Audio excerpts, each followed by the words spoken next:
I tell you, man,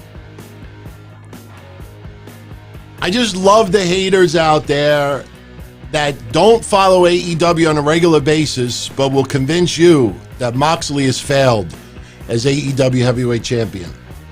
I love the people who don't follow AEW that convince us that Brody Lee has been an absolute bomb in AEW.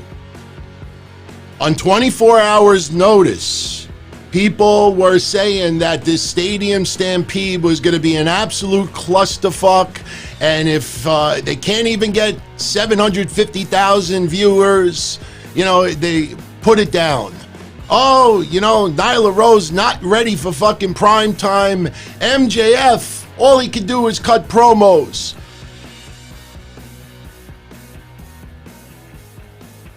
That's what I have to say about that. Tonight's pay-per-view, honestly, with the exception of one match, and it's fucking hilarious because the people that don't even follow AEW, especially the heterosexual males, they hate everything about AEW, but they think Penelope Ford is must-see TV. Penelope Ford, I think, proved once again tonight that she ain't ready for prime time. But you put that match aside, this pay-per-view was great, man. Was it worth $49.99? It might be cutting it a little bit close, but I tell you, I've been saying it on Wednesday Night Dynamite for months now. Putting bodies around ringside, the noise. When we watch wrestling, I've gone to indie shows that only had 50 people in attendance and had a great fucking time. How many of you out there have gone to your local indie wrestling show, whether it's New York or Texas or England or Australia, Spanish Harlem, and only 20, 50, 100 people show up, but you leave and you're like, man, I had such a great time tonight. I just want to hear noise. I completely forgot today that we're in the middle of a pandemic and fans cannot be there other than the wrestlers or maybe the family members of some employees, as I told you it was going to happen. They knocked it out of the park tonight. And let me tell you, and you know what? Seriously, Jungle Boy, I'm a big fan now. One match is not going to turn me into, an Uber fan, or maybe, his age and his cute looks, maybe that's not for me. Just like Guevara. Yeah. That's what I say for the haters out there. You know what's amazing? I did a lot of reflection today. Last night, we had an awesome 3 hours and 45 minutes of the Don Tony Show. We raised about $250 for the GoFundMe page for Shad Gaspard's family, which is already over $100,000. Appears that John Cena donated $40,000 to the fund. Tony Khan donated $10,000 to the fund. Just a wonderful show yesterday. And sadly, right after I did the pay-per-view predictions for AEW, the news broke of the suicide of Hana Kimura. And I wrote this on social media earlier today. I don't have notes. I don't need notes. When it comes from here, you don't need notes. You go back and you watch that yesterday, legitimately shaken up over that. 22 years old, cyberbullying. I'm sure a lot of you know about the Japanese Netflix series and all the stuff that went down. And so many of you yesterday were paying tribute to her. Not because, somebody just committed suicide you never heard of before, but a lot of you out there actually have seen her in stardom. And I saw today a couple of things that kind of got me annoyed, but at the same time, it just opens your eyes even more.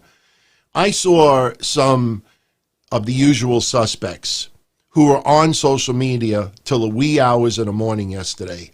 Didn't say one goddamn word about Hana Kimura, even though it was already online.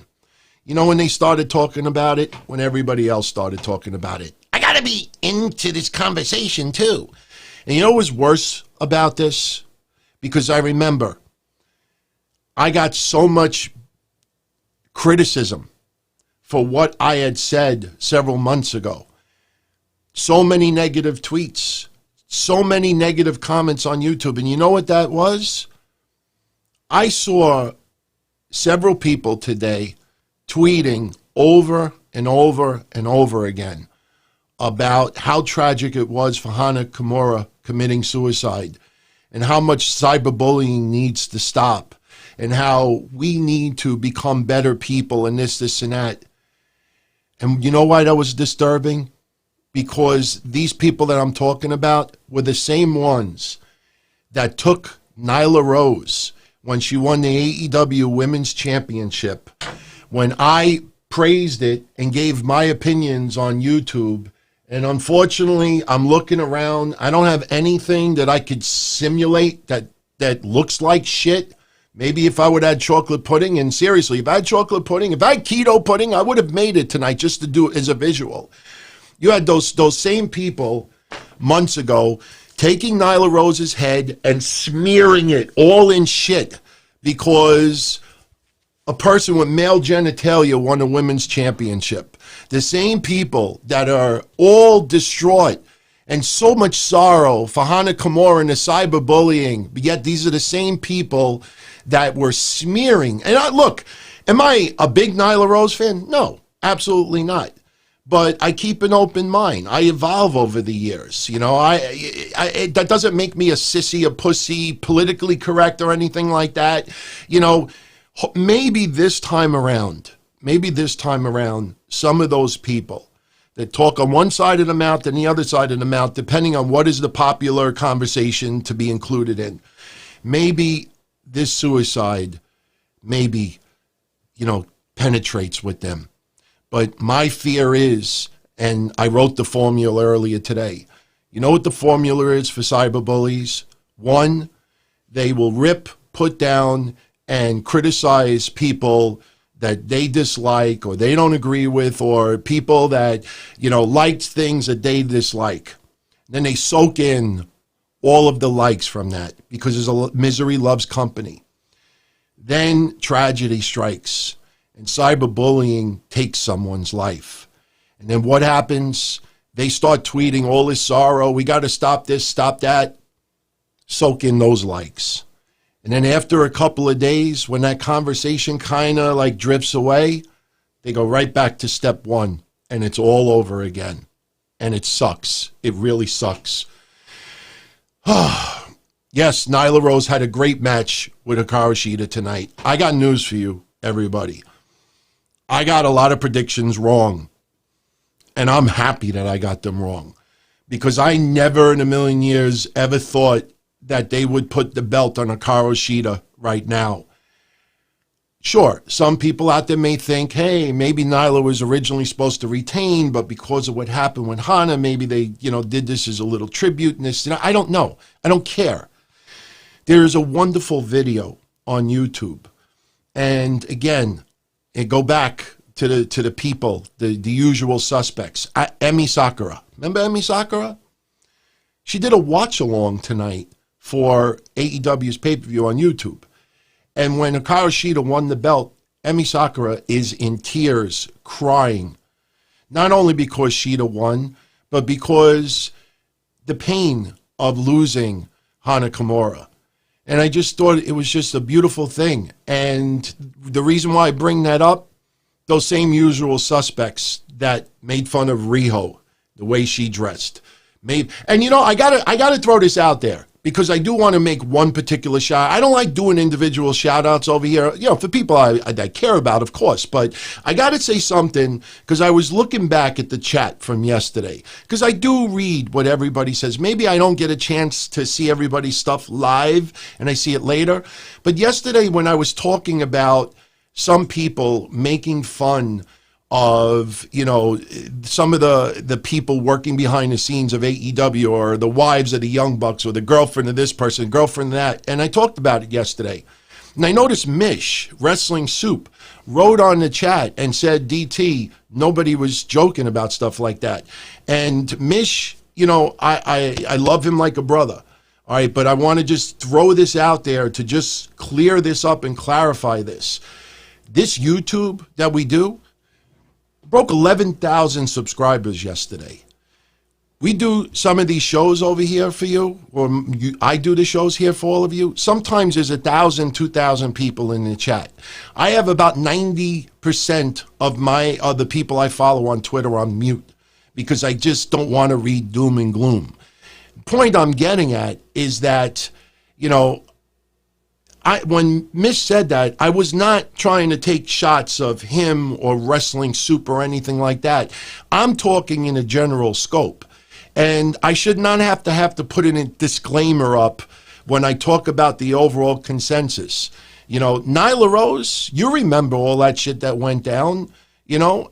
But you know what's funny? A lot of those same assholes that said the outrageous shit that he said, look, and I want to make this clear. I'm not saying at all that you should agree with Nyla Rose being the champion. You may feel because of her body and this, even though, you know, I look at Nia Jax, same size, maybe bigger, this, that, but I'm not saying that everybody out there has to accept it and has to like it. I'm talking about the people that just absolutely go over the top and say some of the most outrageous insults.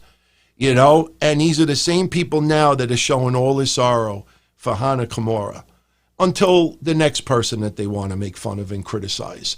So in no way, shape, or form, am I individually picking anybody out. If it was a select couple of people, I would just say their names, but I wanted to just throw that out there. But, oh, the shirt. And I have shorts on today, so I don't have to worry. Yeah, this is a shirt I have. You know, you want a war. It's supposed to be like a spoof of, you know, the Monday Night Wars. Remember when Scott Hall said, you want a war? You got one. I got this a long time ago. So I'm not a mark, Nightwave. And, you know, I hope you got my apology a couple of months ago about that whole thing with Teddy Hart and whatever that woman's name is and everything. I'm a fan of every wrestling show. I'm a fan of AEW, NXT, and this and that. I just feel that there's a lot of very two-faced people out there. You know, it's the emotion of the day. And in no way, shape, or form am I saying everybody does that. But all you got to do is just go on social media and just do a search and just do a time search. That's the most important thing. And when you see the toxicity that is out there, and then, we got to just, and I'll say this also about WWE. Another reflection I had today that I wanted to share with you, and we'll get into the pay-per-view right now, because I know everybody out there wants me to talk about it, loved it. I think some of the comments I make today will surprise some people. Some things I didn't like. But I'll say this. You know, of course, for me, the game changer with AEW is the wrestlers around ringside that make you forget that it's an empty arena. You know, I don't want to have to repeat again, but what I said Wednesday about Ciampa and Karrion Kross. I thought my internet went down. It was dead silence. I thought my internet went down, and I look over at my tablet, and Ciampa's walking into the ring. I'm like, this fucking dead silence sucks. And this stubbornness from WWE refusing to put, and, you know, it's more than just stubbornness, but we know the other reasons why, how they sequester people. But another thing that really pisses me off about WWE, and tonight, the next 24 hours will be a glaring example of this. What WWE will do tomorrow on Raw is they will not mention COVID-19. I'd be shocked if they mention the suicide of Hana Kimura, since she's never been in that company. And even if she was in that company, I don't think anybody would physically go on TV and talk about, hey, you know, everybody, just be a little bit nicer online and cyberbullying. WWE, they have this mindset, and I'm not talking about the wrestlers. So many wrestlers in WWE are paying tribute, and they were legitimately crying. I do not talk about the rest. I'm talking about the company itself. WWE has this mindset that they sweep everything under the rug. And what I mean by that is they won't mention COVID-19 by name. they won't mention the suicide and the cyberbullying by name. Because their mindset is when you tune into WWE programming, forget about tragedies, forget about the pandemic, forget about problems in the world. We're here to be the emotional Band-Aid for you. You know, you forget all the other, you know what they are? They're like the anesthesia of the world. You know, everybody's down about, you know, someone's suicide, a terrorist attack, this. You know, we want to be the anesthesia. We want you to forget about all that while we're watching TV. That's what WWE does. You know what AEW does, and they showed it tonight? They don't try to get your mind off of it and ignore it and pretend like it didn't exist. What they do is they confront it, they talk about it, and they try to address it and help people understand, heal, and try to comprehend and maybe become a better person. You know, they don't need to spend 15 minutes or interview segments with psychologists and all that. No, the way exactly I wrote it on social media is that what AEW will do is they confront it, they want us to learn by it, and they want everybody to heal. So they bring that shit up. They talked about the cyberbullying. They're not afraid to bring it up because they want people to talk about it, have a conversation.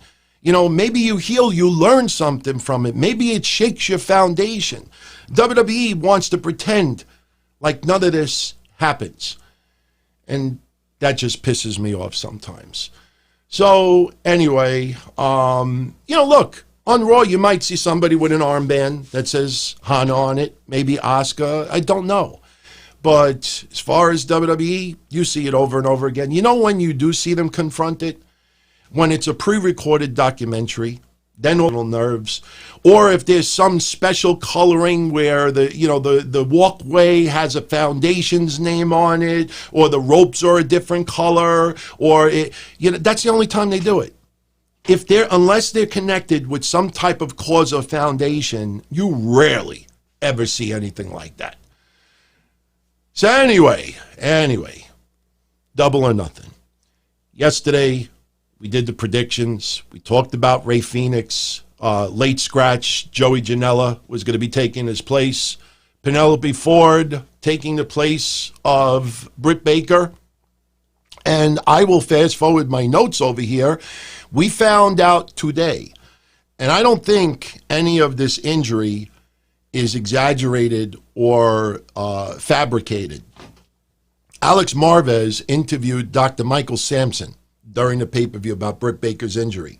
Now, Britt Baker on Wednesday is going to be cutting a promo, and I guess she wants to tell everyone how long she expects to be out. I don't know if she's going to be in character. I don't know if this is just going to be her talking honest, but they said that she's got an anterior lateral tibial fracture, a partial lateral collateral ligament tear, and a small degree tendon tear.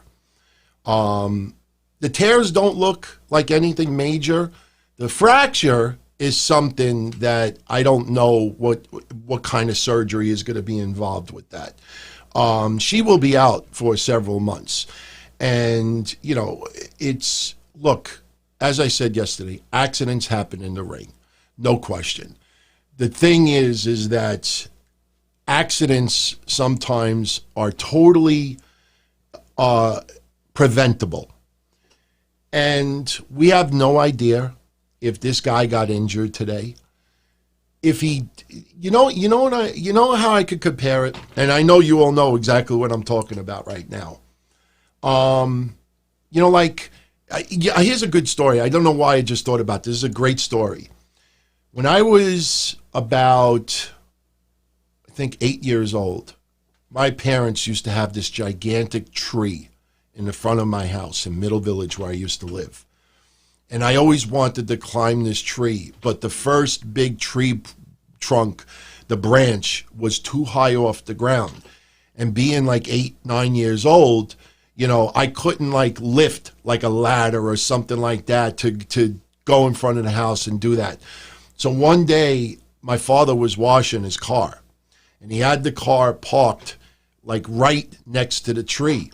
And he had it under the shade, and I just remember it to this day. He had it under the shade because, you know, he was waxing and doing this and that, and, you know, he didn't want the sun beating on him. So the car was so close to the tree that I climbed up the back bumper, stood on the trunk of the car, and I grabbed that tree branch, that thick tree branch, for the first time. And I actually lifted it with my arms. And at that time, I mean, how much did I weigh? 90 pounds, 120 pounds? I wasn't that like I ended up being years later. But I was able to climb it. And I climbed, you know, high into the tree. And when my father went back outside to finish working on his car, I said, "Dad," I don't remember exactly what was said, but he helped me get out from the tree. I didn't get hurt. And my father said, "Are you all right?" And I said, "Yeah." And he basically said to me, "Don't fucking ever do that again." And Darby Allen today is probably a good example of that. I don't care how innovative it is. I don't care how cool it is. I don't care how awesome it looks. If Tony Khan, Cody, or anybody in the back gets a hard-on because you jump off the top rope and then you put the skateboard underneath you and you land on the fucking ladder, if anybody in the back came up to you and said, "Oh my God, that was incredible, unbelievable, man," and you walk out of that room thinking like, "Man, what can I do even bigger next time?" You know, seriously, whoever fucking, if they did that, just do me a favor and take the wheel from the fucking skateboard and just shove it up their ass or their nostril or something, or just bash them over the head with the skateboard. This guy, as cool as it looked on TV, that motherfucker should have broke his leg. That motherfucker, it's not even like a bad cartoon. Like if you think of like Wile E. Coyote and he chases the Roadrunner and sets up all of these traps, I don't even think Wile E. Coyote would be as dumb of a dumb fuck to turn around and set up the Roadrunner, and then he decides he's going to jump off the fucking side of a mountain with a skateboard with a ladder that has holes in it. You imagine if he just slips just a tiny bit from sweat from the ropes and his leg goes with the skateboard right down the side of the opening of the ladder? That guy should have broke his fucking leg. And then somebody in the back should have been just like my father. You got hurt? Good. Don't ever fucking do that again. What are you, stupid? In my honest opinion, and I am a big Darby Allen fan. You guys know, you follow me on a weekly basis. You know that Darby Allen, you know, I'm sold on. He's got more to go, but he's on his way. But somebody, I pray to God, somebody in the back pulled him aside and said, "Look, man, that looked great on TV. Don't fucking ever do that again." Seriously. That fucking guy, if he keeps doing this stuff, it ain't cool to cut your career short. Even if you heal from a serious injury, that still takes years off your career. That was totally unnecessary. The Ray Phoenix thing, I talked about it Wednesday. How he does this, you know, it almost looked like an audible as he does the dive, and you do it on the side of the ring where there's not that much of an opening. You know, it's just carelessness. It's totally unnecessary. The Britt Baker injury did not have to happen. And I don't know if you saw it tonight. Private Party versus Best Friends. One of the few matches I actually got a decent number of matches predicted correctly, but some I got wrong, and we'll talk about it. But, you know, it felt like, and again, Private Party, you know, Best Friends, maybe a little bit more experienced than Britt Baker at this stage in their careers. Well, definitely Best Friends. But the point is, there was a spot when one of the members of Private Party was in the corner sitting on his ass, legs out, and somebody got thrown into him and landed, and it looked like the same, almost the same fucking thing they did with Britt Baker. And I'm like, are you kidding me? Like, it's totally unnecessary to do. If you have to do a dive like that, like I said with Darby Allen, and that's how you want everybody to be talking about you later on, seriously, man, break your fucking leg, crack your neck, get a stinger, fucking go to the hospital. And then you'll realize really, really quickly, like, man, you know, I have to do safer things. I don't want him to get injured, obviously, but Totally unnecessary. Seriously. And if it concerns me. You know, I don't know if Nightwave is still listening, but, you know, early on in the show, I guess some people thought I was going to be gushing about AEW. No, I criticized them a lot as well. But I'm still, you know, I said this Wednesday, I've been saying it for a while now. It just, AEW gives me this impression that nobody in the back has the balls to hurt somebody's feelings. Penelope Ford, you're on a fucking pay-per-view. You're taking the spot of a woman who just got 3 massive injuries. You're fucking kicking Kris Statlander like Cody with his truck when he hit the fucking guardrail. She's kicking her like she just got out of a fucking hospital, out of a coma. She's not doing anything at all. And then the best part, I watched all the things that she was doing. Look at Penelope's chops. It's not just chops like this. She like winds up and she's like too far away and she's like, it looks so pathetic. Seriously. I could take my cousin's newborn baby and have fucking Penelope Ford chop the baby, and I even think the baby would probably just like burp. I don't even think it would have fazed them. Then Statlander, there's one part with Statlander where she's hitting Penelope Ford. And I don't know if they saw that old clip. I forget who's the referee. People like when I do the chops. But, you know, what was that clip that we saw on Twitter a couple of months ago? It was WWF from the 80s, and it's a famous wrestler who became a referee. And he did a spot where I think Piper punched him in the face. And he landed on the top rope, then he landed on the middle rope, then he landed on the bottom rope, and he went like this, and it just looked so freaking cool. I wonder if anybody out there, you know, remembers who that referee is. But it almost felt like, you know, maybe Penelope Ford saw that clip and said, oh, Statlander, you know, I'm going to bounce off of the top rope, then I'm going to bounce off of the middle rope, and then I'm going to bounce off the bottom rope, and then I'm going to go outside the ring. Go back there and watch it again. She hits the top rope. She hits the middle rope. Don't even guess. Like I said, it's a famous wrestler that started to, you know, be a referee. Is Joey Morella a famous wrestler? Was Danny Davis a famous wrestler? He was a referee, and then he started doing the wrestling stuff. But anyway, don't guess. If you don't know it, don't know it. Somebody will remember, though.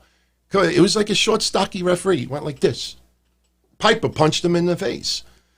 So anyway, One Fall Podcast. If you don't like it, get the fuck out. Seriously. Because I'm trying to set up what Penelope Ford did. I am talking about the pay-per-view, Matarats, and I say that with love, but give me a fucking break. Penelope Ford, you know, the bottom rope, she's supposed to get knocked out of the ring, and then Statlander dives outside the ring and is supposed to land on Penelope Ford and Kip Sabian. And this is all about timing. You know, you got to do this, you know, andere, vamos, andere, yeah, yeah. You got to do this fucking... You got to do it fucking quickly. So anyway, go back and look at what Penelope Ford did. She hits the bottom rope, and then she falls, and then rolls out of the ring like, oops, I forgot. I got to roll outside the ring. And she's lucky she didn't get injured when Statlander dived into both of them. So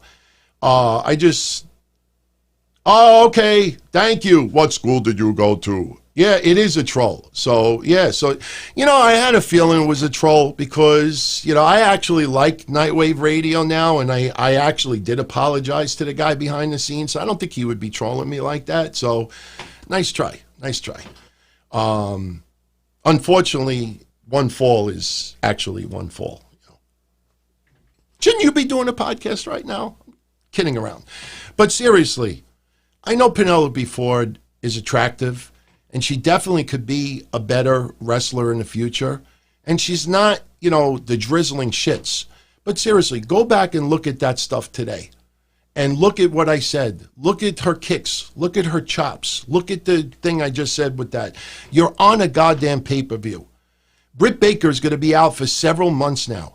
You might, if you play your cards right, Matarats, you might be able to take that spot that just opened up now.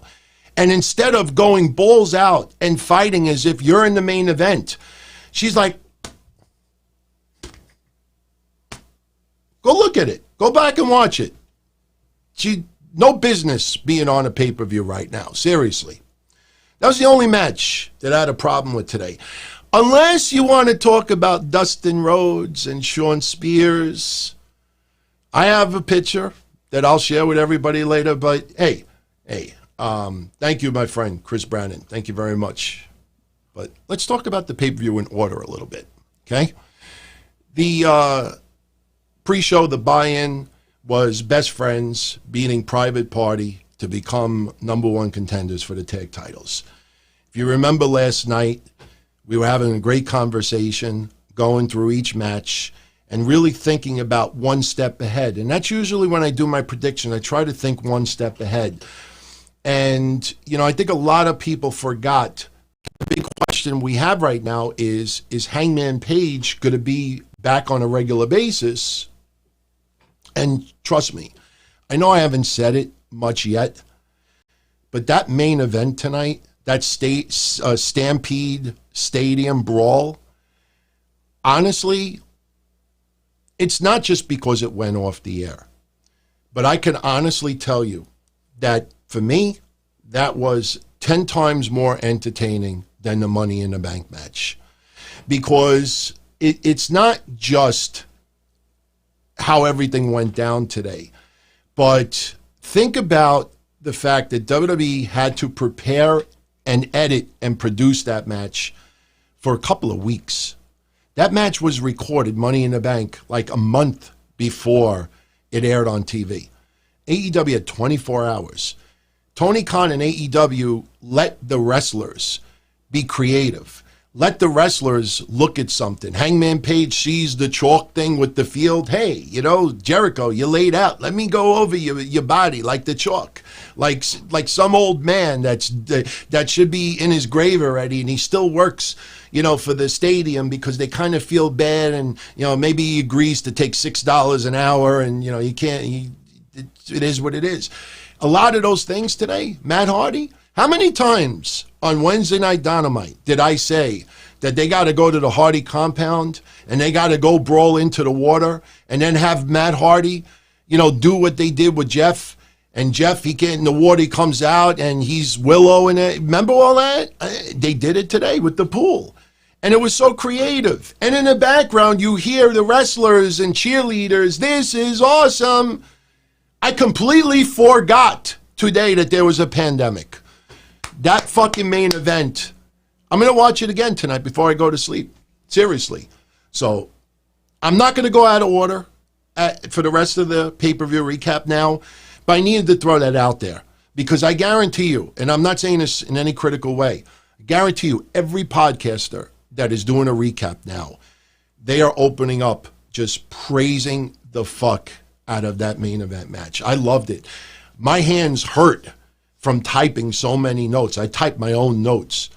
But wasn't Dick Kroll, you know what you do? People are still on that. Here's how you could find that, all right?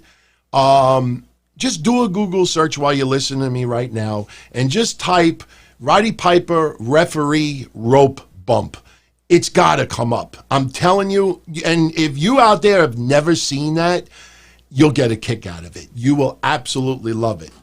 But yesterday, when we were talking about the predictions, we were talking about this match in particular, Private Party versus Best Friends. And Omega and Page are still the champs. So you ask yourself, who is probably better suited to face Omega and Page possibly next? And as you notice on AEW Dynamite, WWE, we'll talk about Aubrey Edwards later. Trust me, I got everything written down. I have turned the page with her. I like her now. I really do. But, this match, Private Party, they've been featured on Dark. And I know some people online are a little disappointed. They think that AEW has really pulled back on Private Party and why aren't they getting more opportunities? There's no need to blow your load in every tag team right now. They have been putting Best Friends on Dynamite more than Private Party.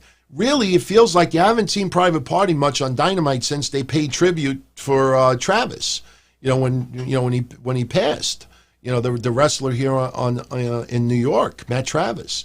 So, it felt like Best Friends was better fit to possibly face Omega and Page. I don't know if I want Best Friends as the next tag team champions.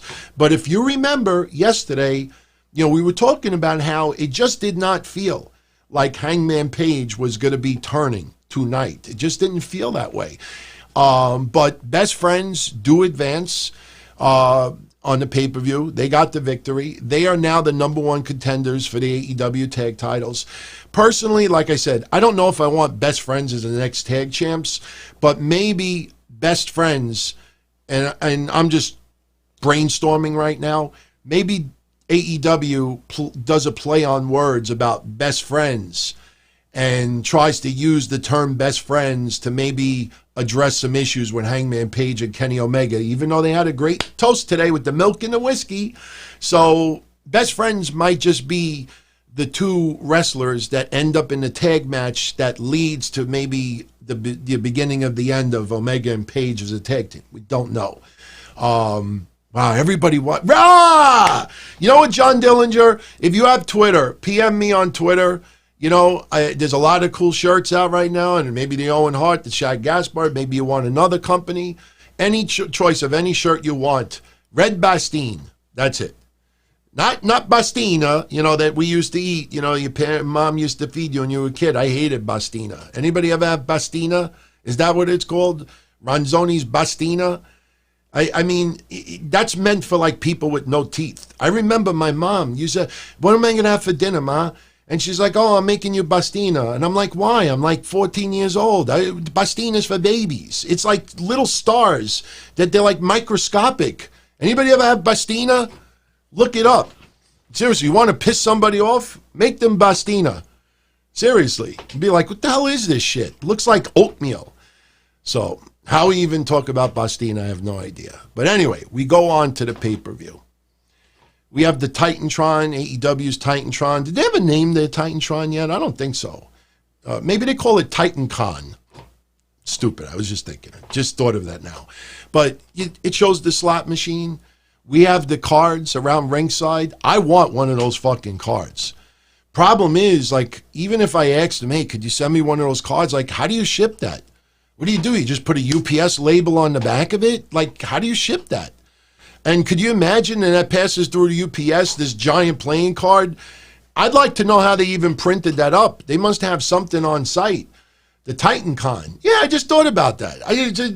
Just because it rhymes with Tron. Con! But, we have the poker chip. The poker chip.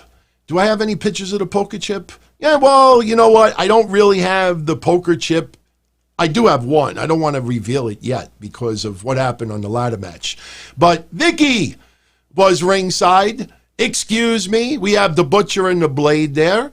It's funny how the Butcher has long hair right now because apparently he can't go to a hair. Well, then again, you know what? The Blade, maybe, he just shaves his own head with a razor or something like that. But, Vicky at ringside, happy, She wants to do a couple of things in wrestling, and WWE will not throw her a bone.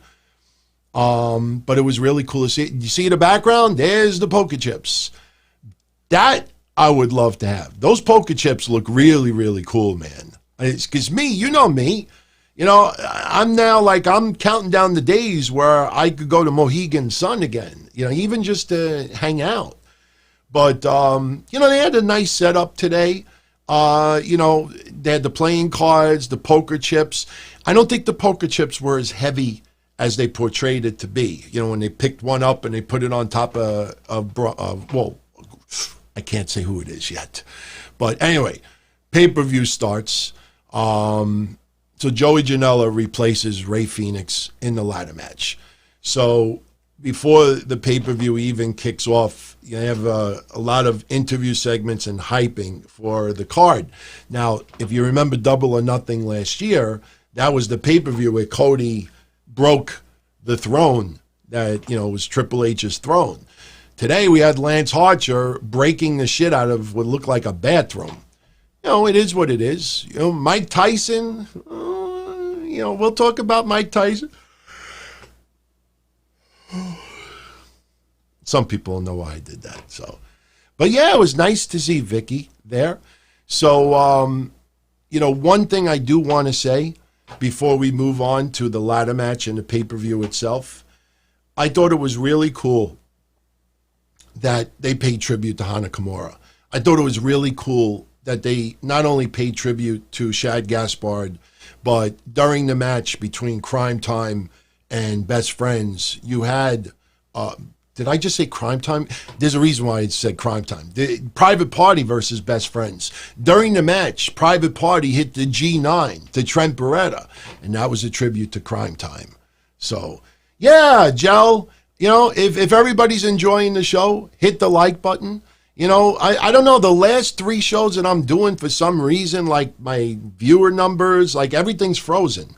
I don't know why. Maybe I got to just clear my cache. But I thought that was really cool to see Private Party do a little tribute to Shad Gaspard and Crime Time. I thought that was great. So there was something later on when we get to Cody versus Lance Archer.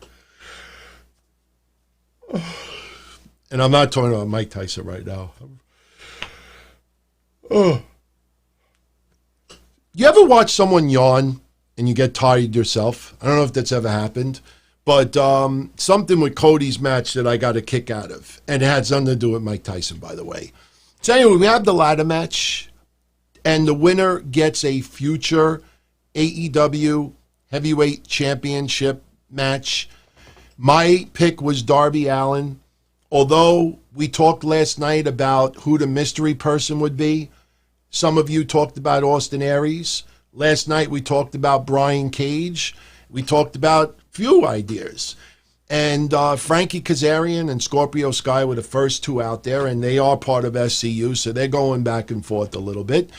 And, try to tease a little bit of dissension, but it was 2 friends, not best friends, but, they're going at it a little bit. Then you get Kip Sabian, all right? He hits the ring, Penelope Ford, blah, blah, blah, blah. Jimmy Havoc gets involved because it's no DQ, and he helps Kip Sabian take out both Frankie Kazarian and Scorpio Sky. And at one point, Kazarian gets the upper hand, gives Havoc a suplex onto the ladder, which looked pretty stiff. And before you know it, Darby Allen comes up next. So now we have Darby Allen in the ring, Kip Sabian, and both members of SCU.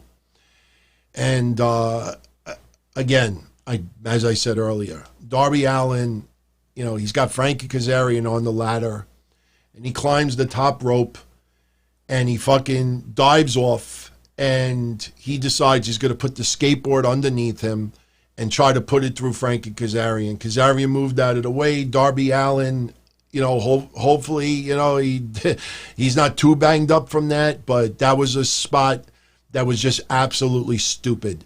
Absolutely stupid. Is that my favorite spot of the night?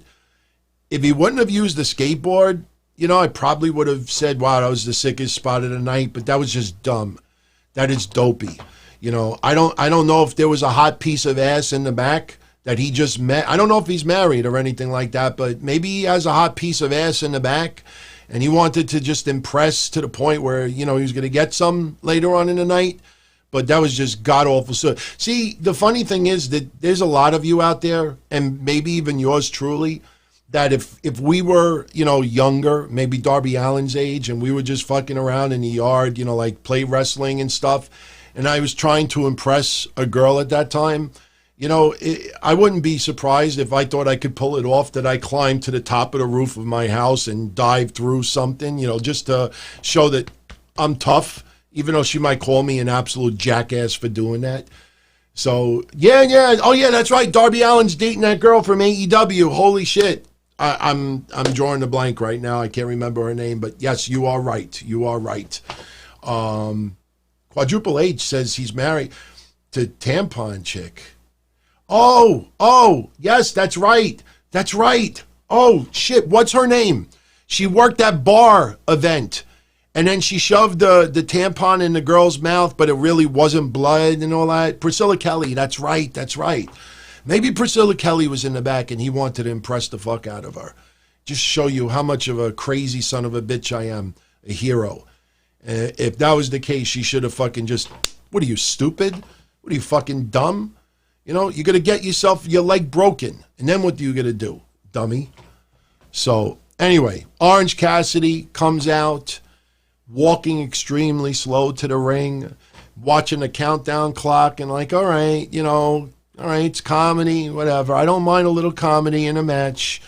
There was one point in this match that got really goofy, really quick, and we're coming up to it very, very soon.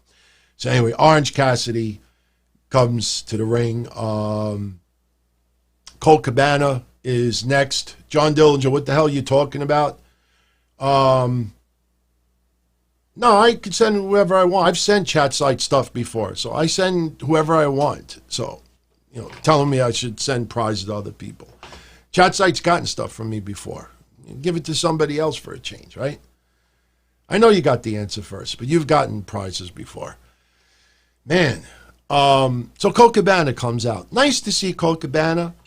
I don't think anybody in their right mind thought that he had any chance of getting that spot. But Colt Cabana, you know, I wouldn't put him like the Cesaro of WWE, but the guy is like a, you know, and I think I brought this up before. If you look at baseball, he's like a great utility player that could play shortstop, first base, you know, maybe the outfield, good pinch hitter. Like, he is reliable. You need him to do something, he's there. And in Colt Cabana, and that's a compliment to him. So he's out there.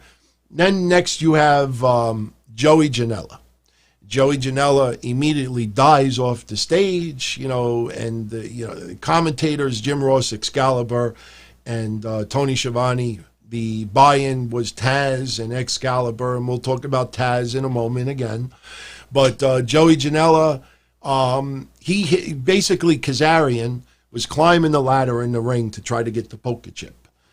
I hope whoever, you know, wins this, and we obviously already know, but I hope the person who won this, it's not like the briefcase where they keep walking around ringside with the fucking big poker chip in his hand. You know, light that shit on fire, break it in a million pieces. Dude, do not start coming out with the poker chip. Hey, I might cash in this poker chip. You make him look like a goof almost immediately, especially when you have Taz by his side, and Taz is angry, you know, and then you walk out with a goofy poker chip. So, anyway, Joey Janela, you know, hits Kazarian with a chair. Kazarian's trying to climb the ladder to grab the poker chip, but Kazarian doesn't see who hit him with the chair. So Janela gets thrown out of the ring, and you got Scorpio in the ring. And SCU, Kazarian turns around, and he's looking at Scorpio like, did you just fucking hit me with the chair? Fine, whatever. Luchasaurus comes out. And here's where it gets goofy. For a little while, it gets goofy.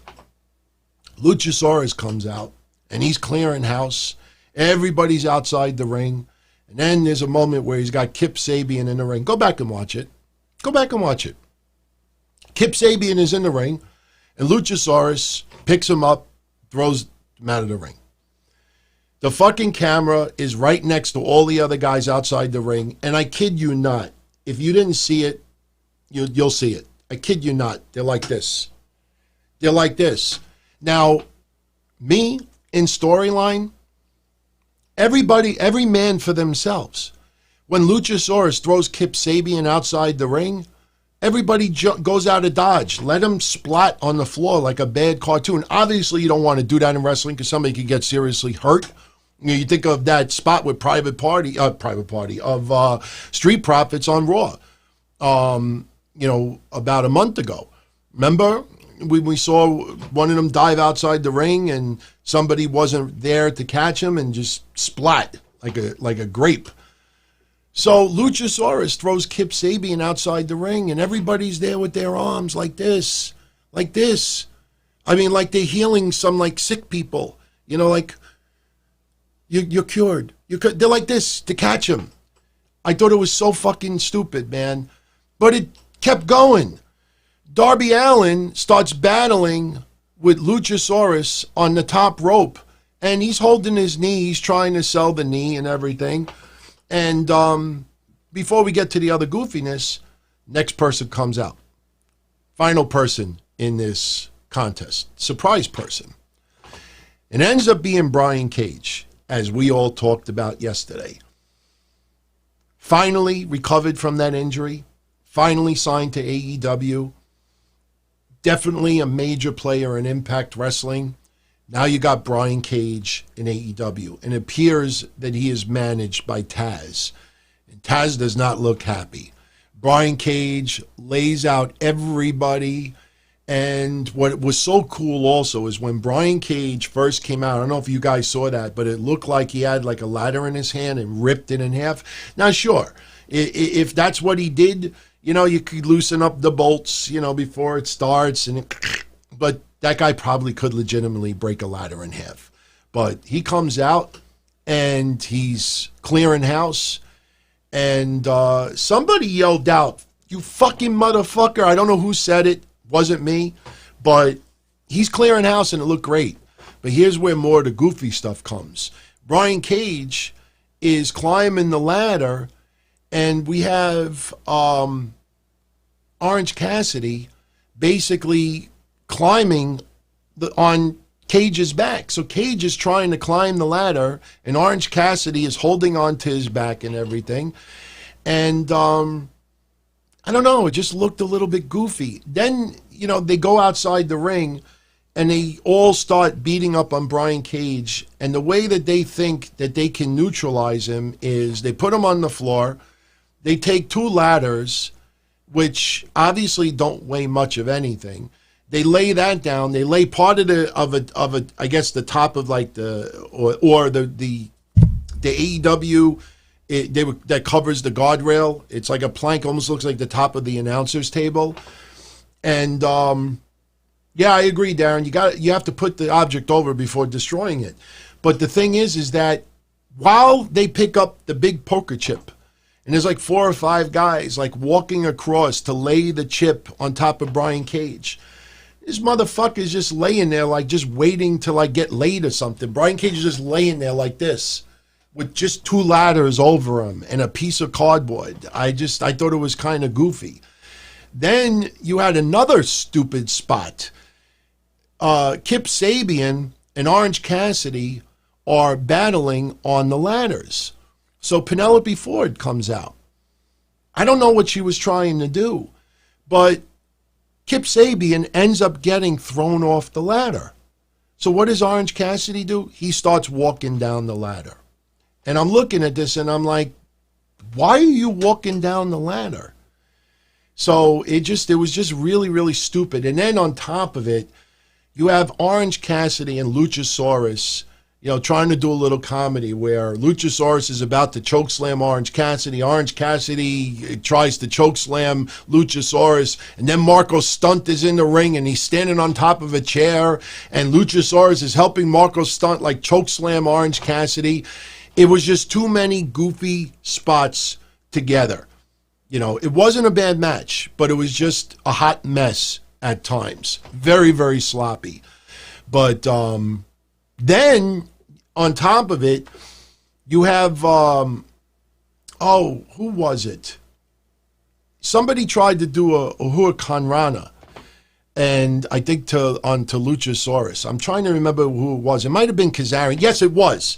Frankie Kazarian dived over a ladder and tried to land onto Luchasaurus and then do a Huracan Rana. And go back and watch it. All these things were happening within a 3-minute span. This match was like if you have a record that's 20 minutes long, and then you get like 3 minutes where you hear nothing but static and it skips and all of this, and you're like, man, everything else is good, but this 3 minutes of caca. So, end result is we have Brian Cage later on in the match that gets, out from under the ladders and the chip, and he, throws everything around. He powerbombs Luchasaurus onto a ladder. Brian Cage goes to climb the ladder, and then Darby Allen is back in the ring, and Darby Allen was selling his leg for most of the match. And because it was so late in the match, I thought, it'd be interesting if Luchasaurus and Brian Cage kind of negate each other out of the match, and maybe Darby Allen climbs the ladder and wins. Did not happen. We had Brian Cage spike Darby Allen. Another sloppy spot where there's a ladder laid out on the top of the corner rope.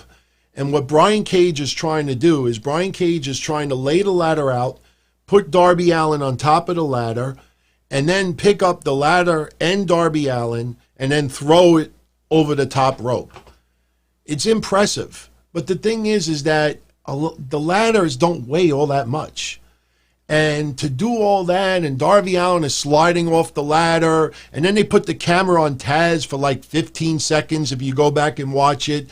Because somebody in the back, when he started sliding off of that, they're like, camera two, camera two, camera two. Yeah, but Taz, you can't even see his head. I mean, camera fucking two. And, finally, they get it right. He picks up Darby Allen and the ladder, throws it out of the fucking ring. And then he climbs the ladder and gets the win. So your winner of that match, and he gets a future title shot. That is Brian Cage holding the poker chip, and there is Taz. Taz a little bit angry, and, I liked it. I actually like the idea of Taz being his manager. They taped a promo later on, which aired on social media. I don't recall it airing on television. But what they did show right after the match was over, Taz was yelling into the camera and saying that Brian Cage is going to keep dropping bodies. And Jim Ross is all confused, like, Taz, why are you angry? Your guy just won. People have a chip on their shoulder. And just because you win something doesn't mean you lose that chip on your shoulder. That anger pushes people sometimes. So, so I have a couple of you with the super chats. I didn't forget about you. I will definitely get into all of you in a few moments. We'll definitely start shooting them out there. But the ladder match was fun, but at points it was a hot mess. Next, we get MJF with Wardlow in his corner versus Jungle Boy. A lot of us in the Northeast have seen MJF wrestle for other companies. MLW is the first one that comes to mind. MJF can actually wrestle. He is very old school. You already know the wrestlers who have influenced him throughout his career. It's funny how people talk about the revival, the revolt, whatever you want to call them, that they're old school. And they are. No flips, just fists. But MJF is an example. And even if he stopped with the middle fingers and the over-the-top shit on social media, but MJF is also old school with the psychology, the simple things. And MJF makes old school more cool and more believable in 2020, in my opinion, than the revival. Like I said, the revival will probably really have to reinvent themselves and reinvent their characters entirely, not just the name change. And look, if they could do it, I'll enjoy it, absolutely. But MJF, I agree with you, Mystery Man Ryan. MJF definitely lost some weight. Definitely converted it more to muscle. Looked a lot more trim and tight. And this match was awesome. This was, I tell you, looking back on it, if you take away the stadium stampede, this, as I'm talking right now, this kind of leads to my favorite match of the night. Putting the stadium brawl aside. As we go into the other matches, maybe my thoughts will change a little bit, but they tore it up. Now, I saw some over-the-top tweeting. Somebody saying, this could be the beginning of a new Steamboat Flair feud. And trust me, there were blue check marks talking about that. Yeah, that's kind of like a drastic extreme. How do you even come up with something like that? There's a lot of other lower feuds over the years that have been phenomenal, and to put MJF and Jungle Boy, so that could be the next Flair Steamboat. Seriously? But this match was excellent. You know, you had a lot of psychology in the match. At one point, we thought that MJF blew out his knee. I think many of us thought in a match with Cody that, all right, maybe he's full of shit. We had the trainer come out in the ring, and then Jungle Boy turns his back. Moron. I'm talking storyline. MJF attacks him from behind. Then, you know, Jungle Boy is selling the arm. And this brawl went on for 17 minutes. And, you know, when I think of long matches tonight, Cody and Lance Archer went over 20 minutes. That match should have ended a couple of minutes earlier. Not trying to nitpick, but this match was excellent. I mean, they really gelled well. If AEW was smart, you consider doing a rematch this Wednesday or next Wednesday. I know on WWE television, many times we get annoyed because we'll get a pay-per-view match and the next day on Raw we get the rematch. And like, we just fucking saw this the night before. This is a case where this match just, everything clicked. And yeah, John Dillinger, that Hurricane Rana into the DDT, MJF just sold everything. Jungle Boy too, man. That guy is still extremely young in his career. They just tore it up. I liked the fact that they did not bring Marco Stunt and Luchasaurus into, you know, on ringside with him. They were selling that because of the ladder match, Marco Stunt was laid out, Luchasaurus was unable to come out. So just letting it focus. And you know what? Props that they did not even have Wardlow get involved in the decision. Because yesterday when I was talking about it, I didn't think that there would be, you know, a pin with MJF. I thought that Jungle Boy would win, but by disqualification. And I thought that as soon as Jungle Boy was very close to winning, Wardlow would interfere, DQ, Jungle Boy wins, MJF doesn't get pinned, blah, blah, blah, blah, blah. We didn't get that. They actually put over MJF again. So this is now 2 times that MJF has a win over Jungle Boy. But this was an excellent match. Jungle Boy does not lose any stock by losing in this match. MJF, honestly, proved tonight. I wouldn't say he's the next AEW Heavyweight Champion. I saw a lot of that tonight. I think that's a little bit too soon. But, you know, now I think that you see that MJF is a lot more than just shit talking and, you know, promos and insulting people online and middle fingers. You know, again, we've seen MJF do a lot of work here in the Northeast, but nationwide, even though I think the pay-per-view buy rate is going to be low, although I think because of the Stadium Brawl tonight, I think some people will order it just for the replay. But definitely enjoyed the match. Absolutely enjoyed it. I hope AEW does the rematch. And when they do the rematch, let it go 15 minutes. I don't think anybody would complain. In fact, I would even make that the opening match on Wednesday if they could do that. So, MJF wins with the modified European clutch for the 1-2-3. You know, both of them were kind of pinned on the mat. And for a split second, you thought, oh, shit, you know, maybe Jungle Boy's going to get the unexpected victory. But MJF, like I said, everything about his psychology is perfect. And his shoulders are off the mat. He gets the win. Yeah, John, he was also a security guard extra.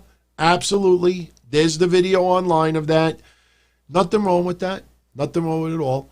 So, now we have Lance Archer versus Cody for the TNT Championship. Now, I didn't even realize we had Taz and Brian Cage on the screen all this time. That's why I don't like doing pictures all that much, you know, because then you leave a picture on the screen and just staying there and staying there and staying there.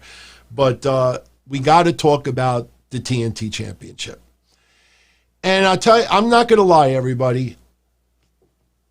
I did not know what Tony Schiavone said later on about the belt.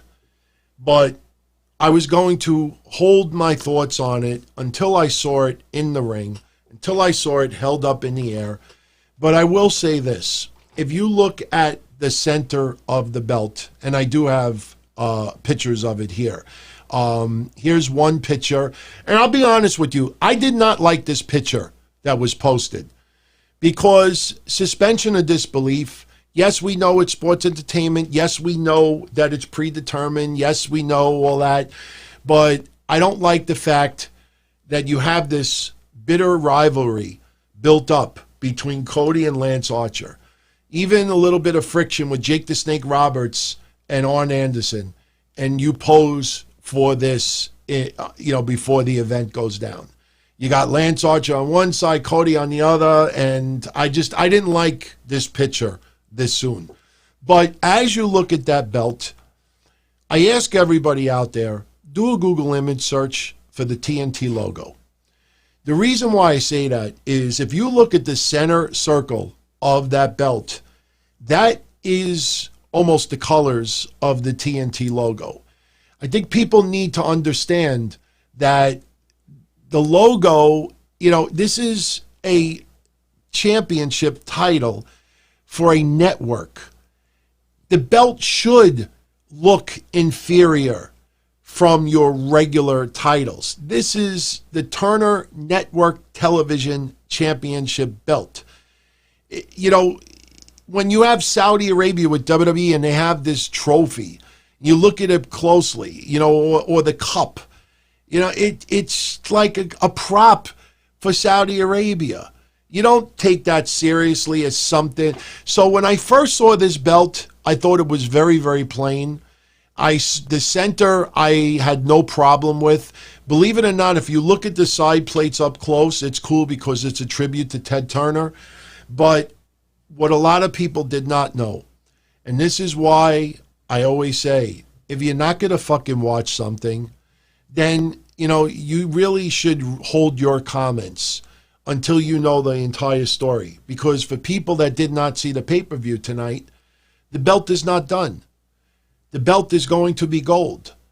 And for everybody out there that was tweeting and thought they were geniuses, thought they were going to get 5,000 likes for this, saying, oh, what the fuck did you have the TNT tournament for if the belt wasn't ready for television yet?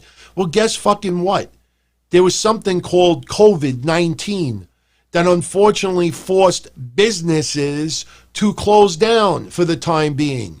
The belt was made up, and it was finally going to be put the final step with the gold and everything, and then COVID happened, and they couldn't finish it. They couldn't send it to the plating company. The plating company is not open right now because of COVID-19. It's going to be open within the next couple of weeks. So the belt right now, it's not finished.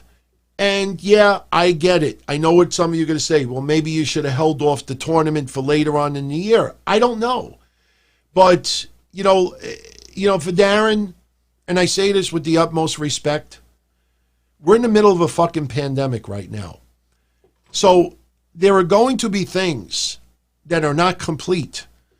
It's like if you're allowed 25 people in the building, you'd be like, oh, why you even put anybody in the building if you can only have 25? Why even put the belt out there if you don't have it gold plated yet? Why do you even do this if you can't do this? Why? We're in very special circumstances right now. And it amazes me, and I'm not calling anybody tuning in right now goofs, but it amazes me of the level of goofs, especially on social media, that are judging WWE, AEW, NXT as if there's no pandemic right now. All right, sure. Every single one of those brands could do better in many ways. And we talk about it every week. They were the only game in town until NASCAR decided to come back now. They had all of these months, especially WWE. My God, you want to be the centerpiece of entertainment when everybody else is still on the shelf?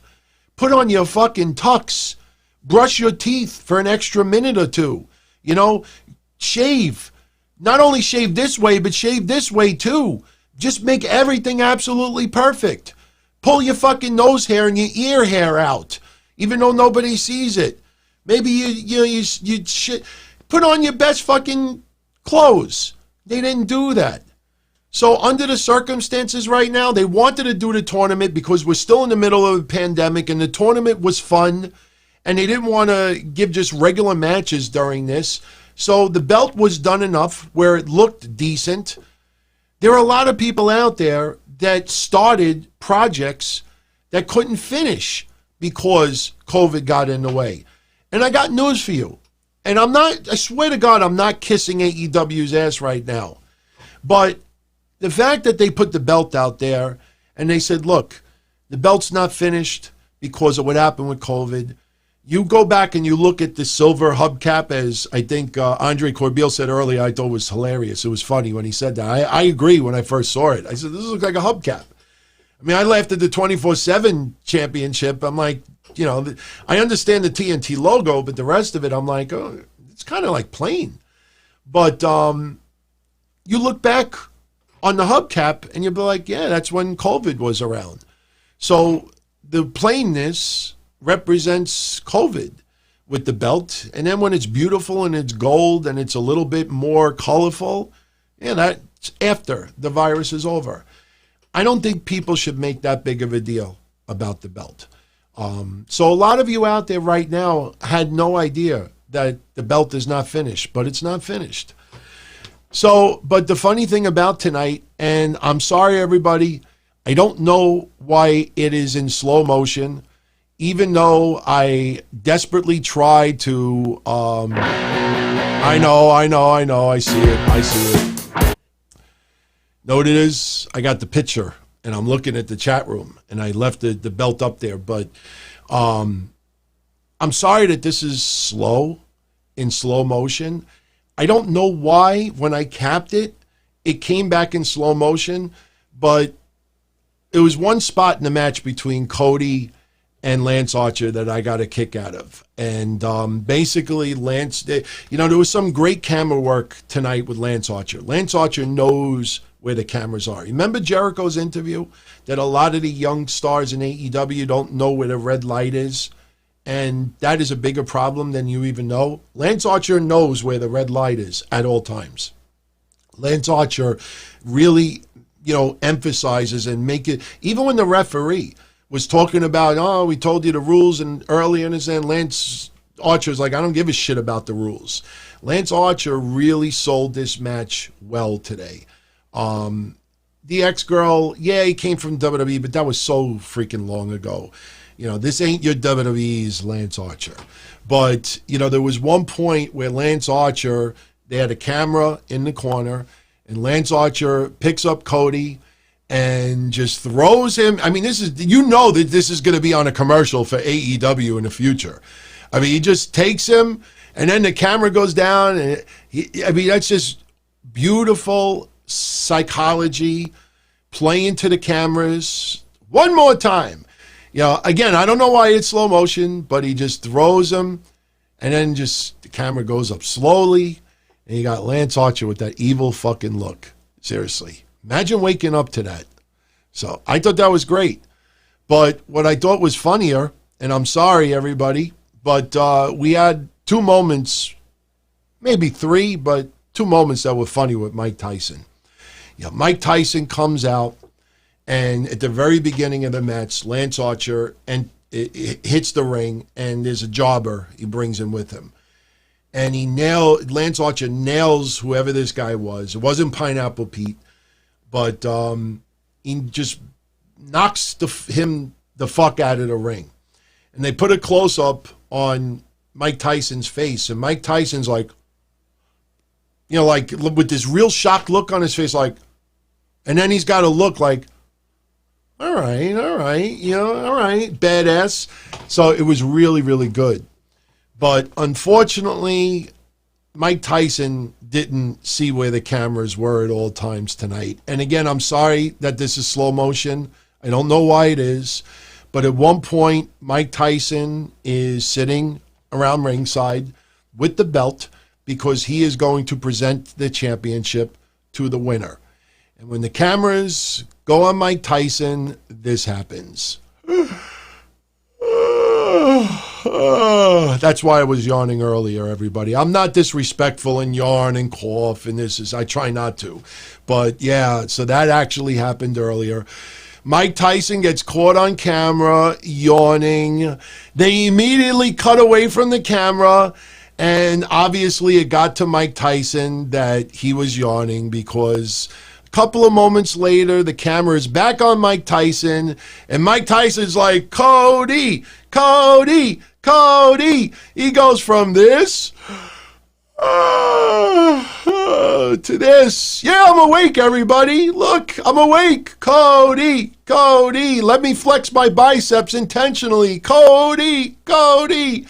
That was great, man. Great fucking, it is. You know what was also funny about that match? The match went, I think, 22 minutes. It was a decent match. They really worked well together. I honestly, look, I had the whole tournament right except for the finals. I honestly thought Lance Archer gets it, because Lance Archer came in with a bang. In hindsight, you look at it now, look at everything that Cody does for AEW and, the TNT relationship. So Cody representing AEW with the TNT Championship. Like, you could see Cody doing, press releases, press conferences, or appearances with TNT, and he's got the title. Like, you wouldn't put Lance Archer in that position. I wish I would have thought of that before today. But I honestly thought, that Lance Archer would just steamroll through this. And, now it feels even more like Rocky. You remember? I must break you. Dustin was Apollo Creed, and we thought that maybe Cody Christ gets his ass handed to him for a little while, and Lance Archer is, Ivan Drago, the heel. And then Cody ends up getting his revenge, gets the title, and we move on. But there was one point during the match that was a little goofy.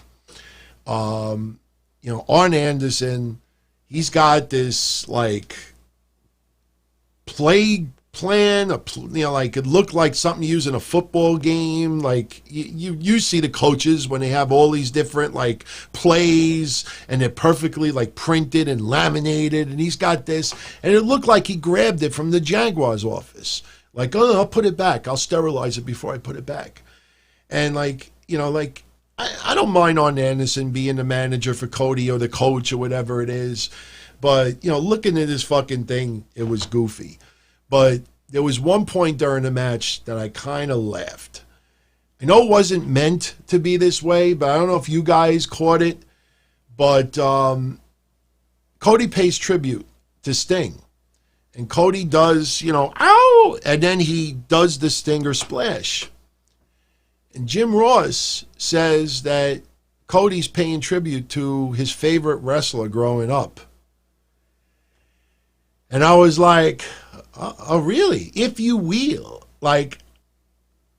Wasn't his father his favorite wrestler growing up? I got a kick out of that, because I was like, wait a minute.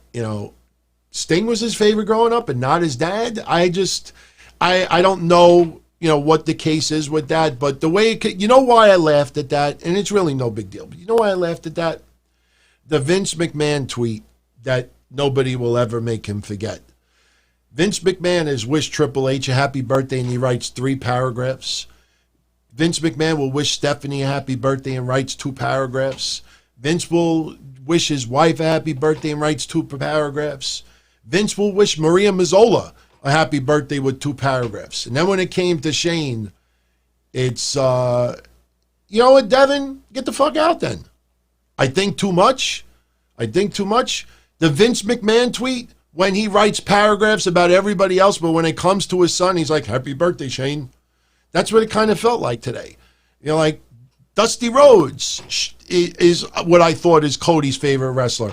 What do you want me to talk about? Roman Reigns? Devin, should I talk about Roman Reigns? Should I talk? Oh, this was a 4.5-star match. Did you see when Lance Archer, he wore the face mask and he dragged this person in the ring? Should I get into the Tiger Bomb for a 2 count? I try to bring up comparisons with stuff like that. I don't know if you're a new listener or if you just, but you don't like it. Leave. Nobody fucking force you. Throw a thumbs down. I don't care. I do care, but, you're listening to me. I ain't listening to you. I just thought it was funny that Cody's favorite wrestler is not his dad. And it reminded me of Vince when he just did the one line, happy birthday, Shane.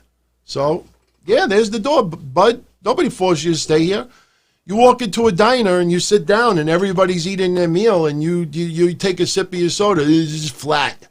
And get out. Go to Burger King. Seriously, I'm sorry. Have it your way. So, Cody, he pays homage to Sting, does the Stinger splash. And then we get one point when Lance Archer is in the corner. And with the referee not looking, Arn Anderson, and here's where the dumb referee shit comes in. And the dumb referee shit comes in with Cody matches. Remember this shit with MJF? Arn Anderson knocks Lance Archer's legs from underneath him. So Lance Archer goes down. We get this other fucking referee that shows up at ringside. I seen it. Arn, you're out of here.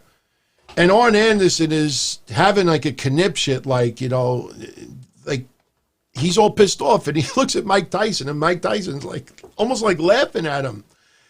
And Arn Anderson is all pissed off and everything. No, that's bullshit. Fuck it, bullshit, blah, blah, blah, blah. And Jake Roberts looks like he's laughing at him. And for some reason, they say, oh, Jake Roberts is gone also. And I'm just like, what the fuck was that? It was kind of goofy, man. I just wanted one of these with, I guess that's only reserved for Aubrey Edwards. So Arn Anderson leaves. Jake Roberts leaves. And then Jake Roberts comes back with the burlap bag. He's got the snake in it. He wants to come down to ringside, and I will not impersonate Mike Tyson and take my shirt off. But Mike Tyson stops Jake from walking down the rampway, takes his shirt off. Mike Tyson looks in phenomenal shape. We already know about him possibly training to come back to boxing. And Jake Roberts overselling it. Jake Roberts, when Mike Tyson stops him, he's like, damn. Oh, man, that made me a little dizzy just now. And, yeah, Mike Tyson looks jacked, man. And I saw people online like, wow, he looks old. I'm like, do you fucking realize how old he is? He looks phenomenal for his age. And anyway, if you see me rubbing here, I had a fan on. I had this fucking thing on because it's baking in here right now with all these lights. And the air just like blows on my face and it feels good, but it makes my nose a little itchy. So I just turned it off. So hopefully it'll stop. But he's 53 years old. That's phenomenal. 53 years old.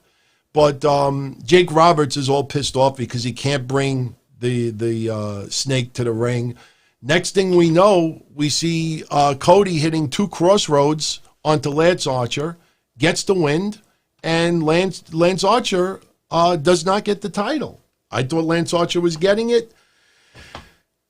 I don't care if Mike Tyson's taking steroids. If that's what he's got to do, that's what he's got to do. He ain't wrestling.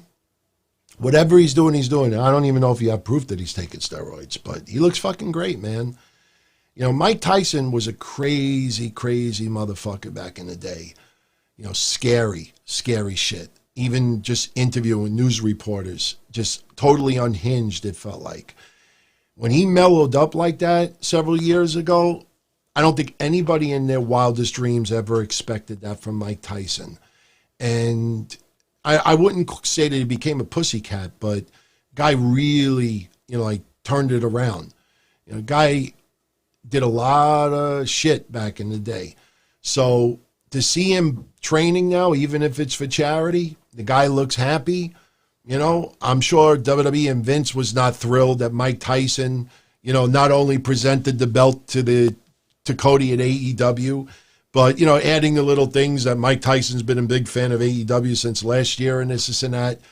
So DX girl, ESPN they might still report it. I understand the relationship they have with WWE right now, but they may actually still report it. See, the reason why they may not, though, is Mike Tyson didn't do anything but just present the title. It's almost like a guy that does a cameo video for someone. Mike Tyson makes an appearance. Oh, he hands this to someone. It's not like controversial news. There was no shoving. There was no pull aparts. He didn't deck Lance Archer after. Didn't put the snake up Jake's ass. He just gave him the title. And at one point, Mike Tyson looked like he was leaving the ring early. Okay, my job is done. So, it's not a matter of what Vince would do with Mike Tyson right now. They find it disloyal. Look at what happened with Vicky. Vicky does guest commentary on an episode of AEW Dark, and WWE pulls all of their superstars from appearing on her podcast simply because she just wanted to do something in wrestling again, and she appears on AEW Dark. WWE had no interest in using Vicky right now, but they considered it disrespectful and disloyal for some reason and would not allow their wrestlers to appear on a podcast. We talked about that already. But, the match with Cody and Lance Archer was very physical and it was very good. To me, it went a little bit too long, but, nothing felt like it was cut short. That's why I'm fine with it. Next, we had Penelope Ford and Kris Statlander. Talked about it earlier already. Not going to go there again. Statlander is very good. Still needs a lot more work. You see now why I say you put Shida in a match with three women that are not, that are still learning. I mean, you're always learning. But three women that are not fully there yet, where they can manage, and then add. You get to a point where you can, okay, I'm good. It's almost like, you learn to ride a bike. You start off with training wheels, and now you get spurts where you could ride the bike without any training wheels, but you still need them a little bit. That's how it feels with Nyla Rose and Statlander and Penelope Ford and others. It's going to get to a point where they may not ride the bicycle perfectly, but they don't need the training wheels anymore. But you see the difference of Shida versus three people with training wheels, and then Shida versus someone one-on-one, and we saw it tonight. Statlander versus Penelope Ford was quick, a little painful at times. I don't want to see any of them get injured. Nobody got injured, thank God. But again, Penelope Ford, absolutely gorgeous. I understand why people find her attractive. But, if anybody out there, refuses to admit that she is not good in the ring, you look at it closely, and especially it was pay-per-view. Just no, especially like I said earlier, she could have the opportunity to fill that spot that Britt Baker, has to give up for a little while. And it was not very good at all. Not very good. And you got to understand something too, to those that are bringing this up. A lot of people criticize the AEW women's division saying that it's not very good. So, you need people to step up, and you can't put someone in a position, that cannot back it up right now. Is Penelope Ford great eye candy? Absolutely. And I've said this before. Her with Kip Sabian at ringside, they're a real life couple, but them at ringside, they kiss and everything to get under, men's skin, to get people, jealous. And that's done by design, and that works very well. But, if you want to improve this women's division, you cannot be putting people in that position where you look at it closely. Like I said, just look at it earlier. Did that look like someone that is on a pay-per-view getting an opportunity that they weren't getting before and say, I'm going to go balls out and show everything that I can do? And it looked like she was afraid to chop. Go back and watch it. Now we get to, I don't even know what you put this, Dustin Rhodes versus Shawn Spears. I think we all knew that it was going to be a very quick match. Shawn Spears teasing that Dustin Rhodes is retired and this and that. It was only like a couple of weeks ago that he had that match with Lance Archer. You know, it's not like he was crucified and paralyzed and immobilized. You know, all these rumors, hey, he retired, he's not here. I'm like, you know, that's just like, nobody bought into that. It just felt like an Acme Insta-feud that, okay, you know, we got to come up with something. Hey, all right, I'll just say that he retired. So anyway, Shawn Spears is in the ring, not dressed to wrestle. Tells the referee, start the count of 10. Then we have Brandy come out. Shawn Spears is looking at the entranceway. Brandy comes out. We hear Dustin's music. First, we heard Dustin's music for the first time, and Shawn Spears was just trolling the fans. Then he hears the music again, and Shawn Spears is like, hey, I only said play the song once. Brandy comes out. He's looking at Brandy, and Dustin enters the ring. Anyway, the match was quick. Dustin Rhodes hits the final reckoning for the 1, 2, 3. But the big buzz about this, and honestly, I don't know who the fuck signed off on this, but they pulled, you know, during the match, Dustin pulls off Shawn Spears' clothes, where he's just in his underwear. And there's one point where Shawn Spears' bare ass is hanging from the rope, and Dustin's hitting it. Not fully pulled down, but comedic. They used to do that with Ric Flair a lot in WWE. His ass would keep getting, you know, he would keep getting mooned, you know, his trunks get pulled down. But what I found just really like awkwardly stupid was this. Shawn Spears has a cutout of Tully Blanchard's head above where his penis is. So Tully Blanchard's head, a cutout, is taped to the front of Shawn Spears' boxer briefs, whatever it is. And I understand, listen, Greg, I get it, it's pay-per-view. Just hear me out. So Shawn Spears is looking down, and he's busted. He's got a picture of Tully Blanchard's head taped to his head. And it was goofy. But what got like a little like, you know, I could see Vince McMahon coming up with this. But when Dustin Rhodes laid him out in the ring, either this guy's got a big dick or was just twisted the wrong way, or maybe he had an erection. But he's got a bulge. Like if this was his boxers, this is what it looked like. And the head is taped to it. So if you're looking at the TV from far away, it looks like his dick popped out from the middle of his boxers. Seriously, did anybody, for real, if you were just glancing over to the TV and you weren't looking closely, or you didn't notice earlier that Tully Blanchard's head was taped to his thing, it looked like his dick popped out in the front of his boxers. Go back and watch it. I was like, the fuck am I looking at? Like, I can understand the Michael Nakazawa comedy, but I don't know who came up with that. It was just a little bit out there. Yeah, here it is.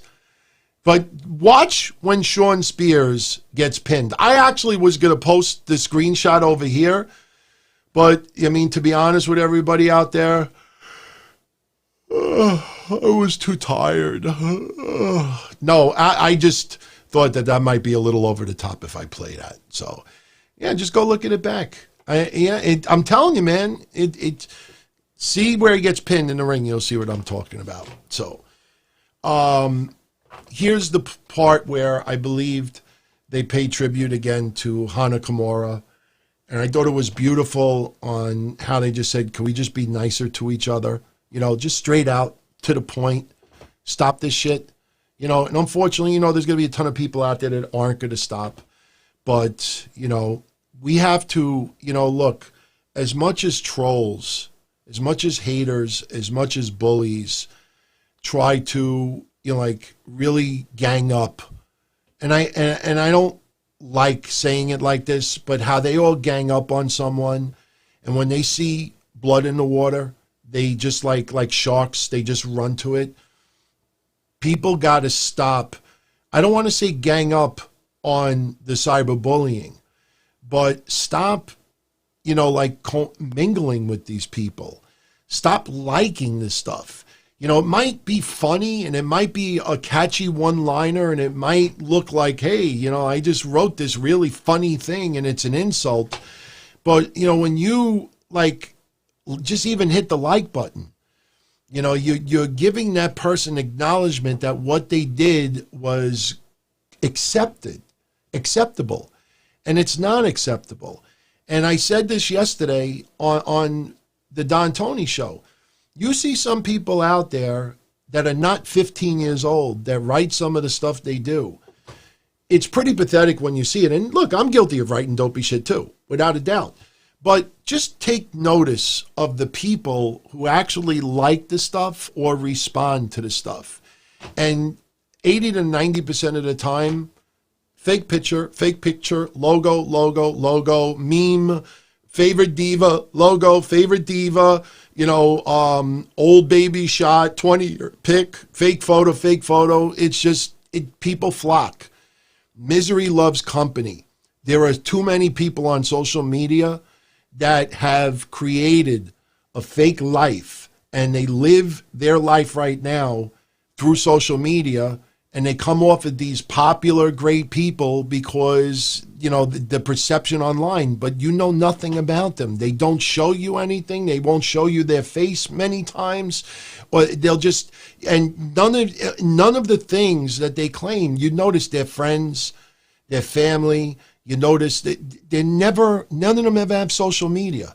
And they make these claims, oh, I did this for this person today, or you're not going to believe what happened to me here today, or look what I did earlier today, and I did this earlier today. And you never see any of the people that were involved with this also on social media. You got to stop feeding into these people. Even just hitting the like, for these twisted people out there, you're giving them this psychological, you know, like a high. It's like a high. And, you know, when they get their likes, they click on it to see who likes it.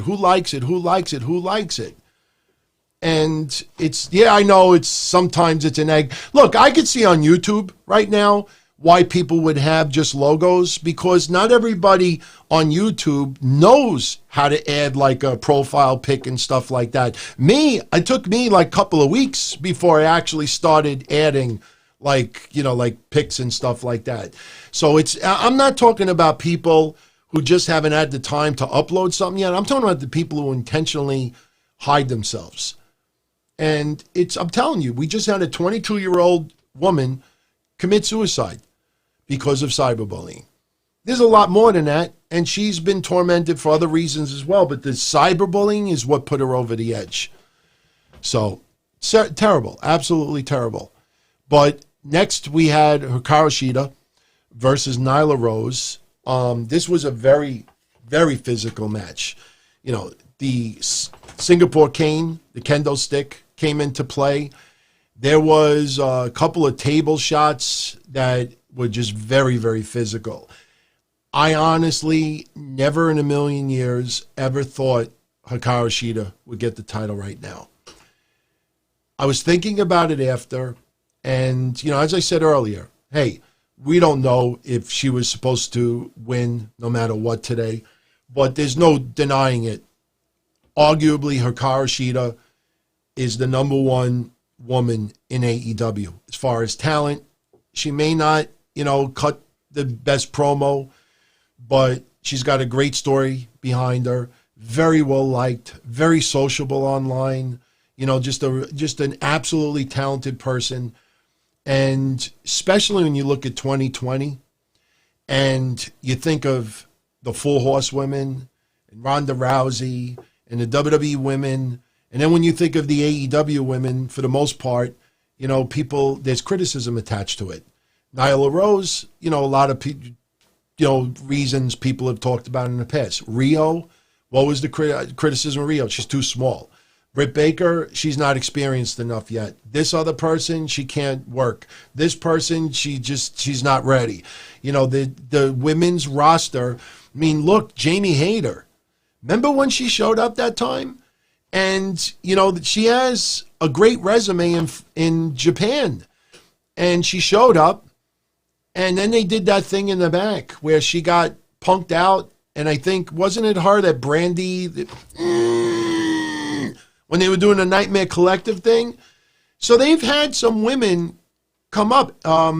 we've had a few, and it's been Japanese women for the most part. Hikaru Shida has broken through. We've had Sakamura, was it Yuki Sakazaki. She is extremely talented, and we've sung the praise for her already, but she hasn't broken through. A lot of people, when they talk about Yuki, what the fuck is she wearing to the ring? Not understanding the Japanese culture. Emi Sakura, a lot of people, what do they say? Why is she dressed like Queen? Or she's fat. Or she looks old. That's pretty much, when you talk about the AEW women, that's the remarks you get. Hikaru Shida, in my opinion, is the one woman that is broken through as far as international women go. And that's wonderful. That's wonderful. Darren, as I said earlier, check out the watch video of Emi Sakura earlier today. Her reaction to Hikaru Shida winning the belt was beautiful. Beautiful. I understand, controversial and insults and dark side stuff seem to be more popular on podcasts and social media. But, sometimes real life, real emotions and positive stuff is the soup du jour. That's the meal of the special of the day. And to see them react the way they did today because of Shida winning, Shida getting very emotional because she was friends with Hana Kimura, it was a wonderful thing. And this arguably may have been Nyla Rose's best match so far in her AEW career. The power bomb through the table was stiff as fuck. They really put it out there, and it was an excellent match, And I want to see who Hikaru Shida feuds with next. That's the big question. Who does she feud with next? We've had some women make an appearance here and there, but remember, we're still in the middle of a pandemic, and there's still people that are not fully comfortable to wrestle on a regular basis. I'm not sure about Hangman Page yet, being there on a weekly basis. Maybe now, maybe not. Nyla Rose. Everybody think over the last 4 to 6 weeks, Nyla Rose has really not been there that as much as you think. So not everybody is 100% comfortable to be there on a weekly basis. So, no, Britt Baker is injured. Britt Baker is done for the foreseeable future. Unless there's a major swerve that we don't know about, those injuries appear to be legit. Torn knee and a fracture. She's out. But let's see what happens Wednesday. The big question for all of you out there is: would you want to swerve? Would you prefer? I'm not saying this to be morbid. Would you prefer Britt Baker for it to be a storyline and she's not injured and she feuds with Shida next? Or do you feel that Britt Baker should not be in that position yet and let her go on the sideline for a little while and put someone else in that spot?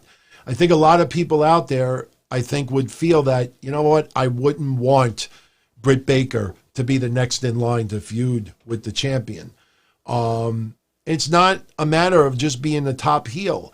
The AEW women's roster gets a lot of criticism. And I think it's safe to say that the NXT women's roster arguably might be the number one women's roster in U.S. wrestling. I know some of you out there may say SmackDown, but, there's a lot of women in NXT that have been incognito because of the virus. There's a lot of people who haven't wrestled all that much. So the AEW, I'll say it like this. The AEW women's roster is the most inferior of Raw, SmackDown, NXT, or AEW.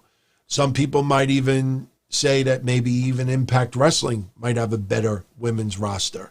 Some people would say NWA might have a better women's roster than AEW.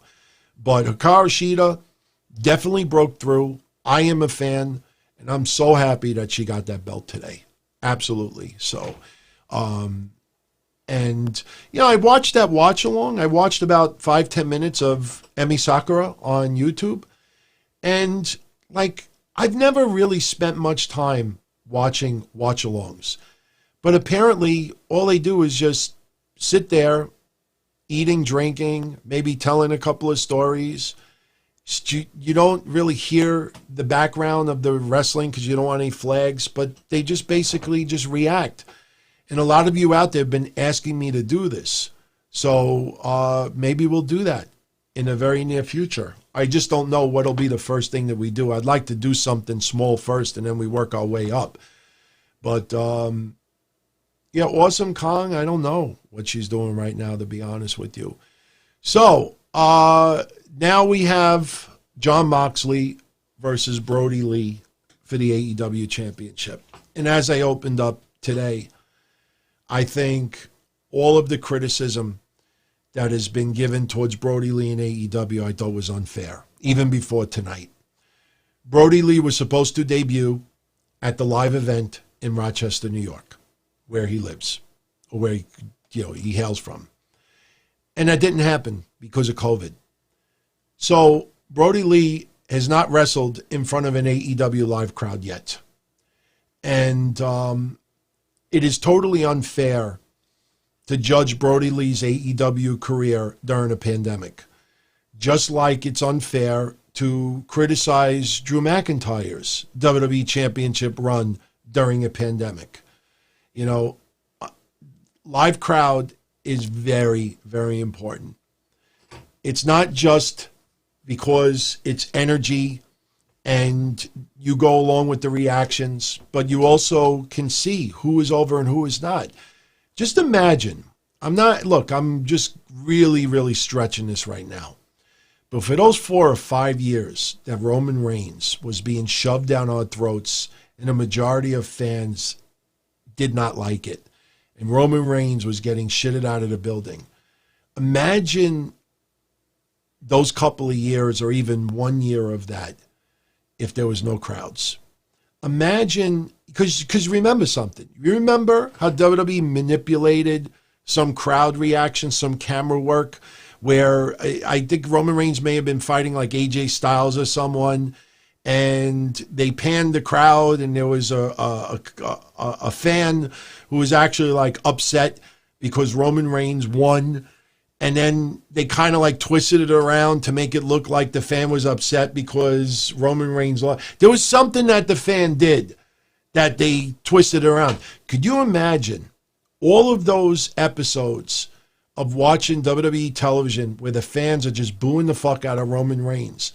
And then just imagine how WWE would have handled him if there were no live crowds to hear those reactions. Because social media, you got to remember something. Social media, you're only allowed to type a certain number of characters.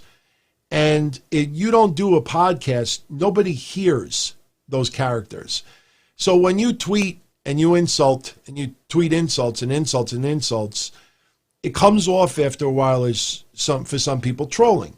Or you'll get people like me and others say, look, if you can't stand the motherfucker, stop talking about him. You know? But the difference is when you write a tweet about Roman Reigns, you're writing about one particular person. You're not writing a tweet that is discussing the entire show that went down. You're only limited to 320 characters. So when you go live to an event, you're going there to see 20, 30 wrestlers. So if you happen to be there and you boo Roman Reigns, and you go to every WWE event and you boo Roman Reigns every time, nobody's going to turn around and call you a fucking troll because there's so many other people you're reacting to also. But when you individually take someone and go on social media and rip the same person, you start getting reactions and responses from people like, why do you pay attention to him? Why do you even think about him? Why do you keep talking about him? If you don't like him, ignore him. So it silences you. In many cases, it silences you. A live crowd, you can't silence that. So just imagine how things could be different. And I talked about it yesterday. Did you see that absolutely dumb article that came out yesterday? Did anybody take the time today and see how many websites reported that same thing, that WWE may never go back to house shows. That is an example of just absolute garbage that floats around. But Brody Lee, totally unfair, the criticism that he's been getting. Oh, well, AEW only gets 700,000 viewers. Yeah. So fucking what? Look at all your NXT favorites that don't even get 600,000 viewers now. What does that say? We're in the middle of a pandemic.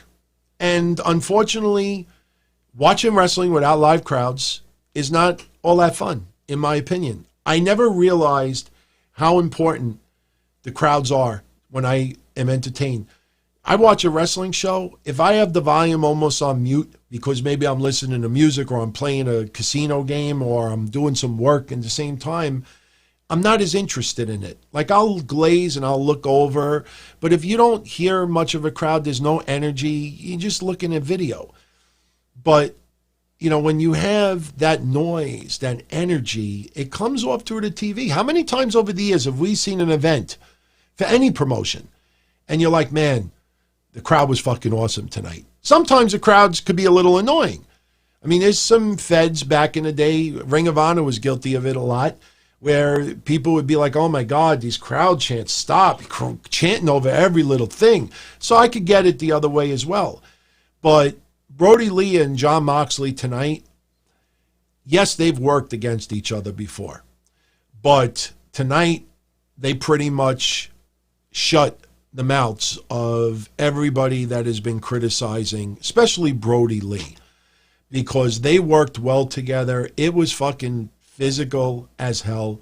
My God, when they went through the floor, yes, it was gimmicked and everything else, but when Brody Lee comes out of it and he's busted open and he's bleeding, when Jon Moxley hits the Paragon shift and gets just a 1 count and he pops up, you know, I never thought that there was any chance of Moxley losing the title tonight. When he got up at 1 after getting the paradigm shift, I was like, fuck. Like, I know people online popped at that. For a 1 count, people popped. His attire might be a little bit but, you know, Brody Lee is an excellent talent. And you got to understand something, too. And I'm not making excuses for the guy. But you got to understand something. You ever hear of bad habits? Sometimes you get into bad habits. You know, I don't want to say smoking, but I'll give you some bad habits. Me, all right, I take Ambien to sleep at night. I started taking Ambien a couple of years ago because I have excruciating pain from my car accident. And I don't want to get loaded up on painkillers. So I thought, you know, because I wake up in the middle of the night in a lot of pain, if I take, you know, Ambien and it forces me to pass out, that I could sleep through the pain. That was my original idea. I used to take melatonin all the time. I used to take Tylenol PM, and that was it. I started getting into the bad habit of Ambien. Now I got to take Ambien. Or if you start doing things in your house and it's a bad habit, or if you get into the habit of not doing this, or you know, you don't sanitize this, or you don't wipe that, and you do it, you start developing bad habits. And when you think of, you know, Luke Harper in WWE, especially towards the end, remember when he wasn't on TV for quite a while, and we thought this guy, they should put him in NXT and he could possibly tear it up. The problem is that there was so many other people on the NXT food chain that WWE wanted to push, and he never got that opportunity.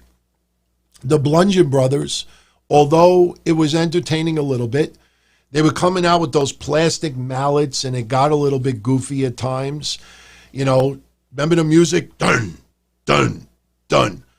So, you know, that momentum from the Wyatt family, you know, dwindled. There was a point where they wanted to have Luke Harper and Eric Rowan separated. They wanted to, you know, Luke Harper wanted to be a singles guy. Not that he hated Eric Rowan or anything else. He wanted to showcase what he can do. So when you have all those years as a Bludgeon Brother, as a member of the Wyatt family, standing in the behind and not getting the opportunity and having 3-minute matches, you do that long enough, that starts to feel like the norm. So, you know, Give this guy a little more time. Had an awesome match with Moxley today. And what I loved about the finish is that Brody Lee did not tap out. He didn't get pinned. He didn't submit. It was the referee's decision. So Moxley wins. Moxley retains. Moxley has his belt back. Brody Lee loses. Now Brody Lee comes out on Dynamite Wednesday and says, I never tapped out. You know, the referee, I wouldn't even be surprised if he wants to beat the shit out of the referee for doing that. So Brody Lee gains by losing. And it was the right way to go. And let's see where they go with Brody Lee now. Now, the big question is, does this feud continue? And if it continues, you know, you can't just keep having, you know, alternative finishes. There's got to be an ultimate decision somewhere. Maybe my gut feeling is that Brody Lee takes it out on the Dark Order Wednesday, because the Dark Order were in the back, and maybe something happens there as kind of like a diversion because of, you know, what's going on right now. But I absolutely enjoyed it tremendously. Absolutely enjoyed it tremendously. Now, before I get into the main event tonight, which was just absolutely fabulous, and like I said, when you remember the fact that they recorded this yesterday, I know it's unfair, but I'll say it again. Think of Money in the Bank and all that production that took a month. Less is more. What we got tonight was done yesterday, not even 24 hours ago. You see all those cuts that they did and all that creativity. Again, I swear on Jesus Christ, I am no way am I trying to take away viewers from any other podcast out there. There are some awesome podcasts out there that do the very same thing that I do. You know, some of you tune into their shows live and me on a download or on a repeat. Some of you tune into me live and tune into them later on. You know, not everybody is happy that I'm here, but most are, and most are extremely supportive. But I never in a million years ever expected to get that many people in 4 months. I could only imagine what this channel is going to look like a year from now. And I'm still trying to find, you know, my way. And all of your support helps me. And I'm not pandering right now. I'm dead serious with that. So, and I wouldn't say MJF and Jungle Boy is match of the night. You know what? No, you know, as I think about it now, putting the Stampede aside, it's either Moxley, Brody Lee, even though Shida and Nyla Rose really put on a great performance. But you could see, you know, Shida was the one in control of that match. And that's the right way to go. You know, Nyla Rose let Shida, you know, lead the match in different areas. And you could see it worked out very well. You know what? I tell you, man, it's a tough choice. MJF, Jungle Boy, or Brody Lee, Moxley. You know what? I got to go with Brody Lee, my favorite match of the night, simply because of all of the criticism Lee was getting for the last couple of weeks, which I just thought was totally unfair under the circumstances. So, what school did you go to? He didn't see the pay-per-view. He's going to check out this show, Solid Monster, and Soup's pay-per-view recaps. Yes, Soup as well. Absolutely. And you know what? Shout out to Chat Site. You know what, Chat Site? Because I didn't see the super chat either. PM me. I'll hook you up with something. I have something in mind I think you'll get a kick out of. Marco Matticoli thought the pay-per-view was good. Loved the main event. Cody needed the win, and overall a fun show. You know, look, I'm going to agree with you, Cody. I thought Lance Archer from day one. And a lot of people were triggered at Cody winning today. Oh, the office guy, Cody cries, putting himself over. You know what? The TNT Championship, the relationship with AEW and TNT, Cody has that very intimate relationship with them. I'm fine with it. I'm fine with it. I actually, like I said, I got some matches wrong tonight. Did not expect Brian Cage to win. I think a lot of people out there did not see that coming. I did not think Shida was going to win. Who else did I get wrong? I thought Jungle Boy would win by DQ. I think everything else I got. Because I did predict the Elite. I did predict Moxley to retain. I predicted Best Friends. I'm trying to think who else. Drawing blanks right now, but if anybody else comes to mind, I'm sure somebody will remind me. So, Anthony Diaz, Bella's Greatest Hits watch along. There ain't no way I'm doing a watch along of watching Bella's stuff. I still look. I didn't even put it back yet. My oddball collectible, in case people don't realize, Brie Bella apparently likes 69. That's her handwriting. Don't ask me how I got this. That's from yesterday. But Cody will be the first AEW Grand Slam champion. I'm not so sure. Cody keeps telling everybody that he will never fight for the AEW Heavyweight Title because stipulations are stipulations. And I think he's talking out of his ass. Cody is the MVP of AEW behind the scenes. Jericho is the MVP of AEW in front of the camera. Doesn't mean that Cody is suddenly an altar boy that never lies. Cody appeases the fans, but business is business is business. And in no way, shape, or form, within a couple of months of your existence, you hamper your product where one of the biggest stars can never be the main champion. Absolutely. Absolutely. Johnny Z, I didn't talk about the Stampede match yet. I'm about to. I wanted to address the Super Chats first. So let's talk about the Stampede match. TIAA Bankfield. You had the Inner Circle of Chris Jericho, Santana Ortiz, Sammy Guevara, and Jake Hager versus the Elite of Kenny Omega, Matt Jackson, Nick Jackson, Hangman Page, and Broken Matt Hardy, because Broken Matt Hardy is not necessarily considered a member of the Elite. Aubrey Edwards blows the whistle in the middle of the ring, and the ring was placed on the 50-yard line. During the match, Tony Schiavone reminds us that they're on natural grass. He kept saying natural turf, but I think he meant natural grass. And it was funny because Jim Ross was saying to Tony Schiavone, like, why is that such a big deal? And for anybody that's into baseball, especially if you're older, like my age, you think back to the 80s with AstroTurf. And you think of baseball players back in the day whose careers were cut a little bit short because when you played on AstroTurf, it was hard on the knees. So that's why it was such a big deal. The fact that they were on grass, it's almost like playing in your backyard. So, when Schiavone brought that up, I thought that was a pretty good deal. SM Punk, I don't know why you're not into Schiavone. I have been a fan of Schiavone since day one, and he has only improved since day one. I loved it. But, they tried to do the introductions like football.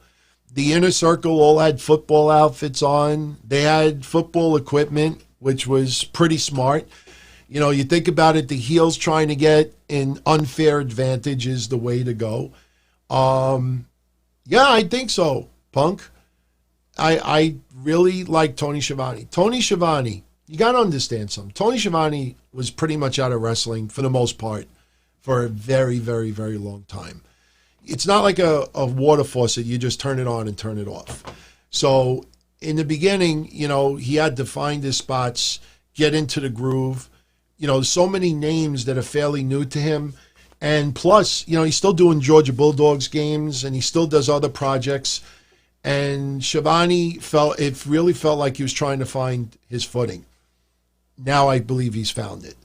I still think that I would love to have Taz as a regular commentator on Dynamite because we need an asshole, a wise ass on commentary.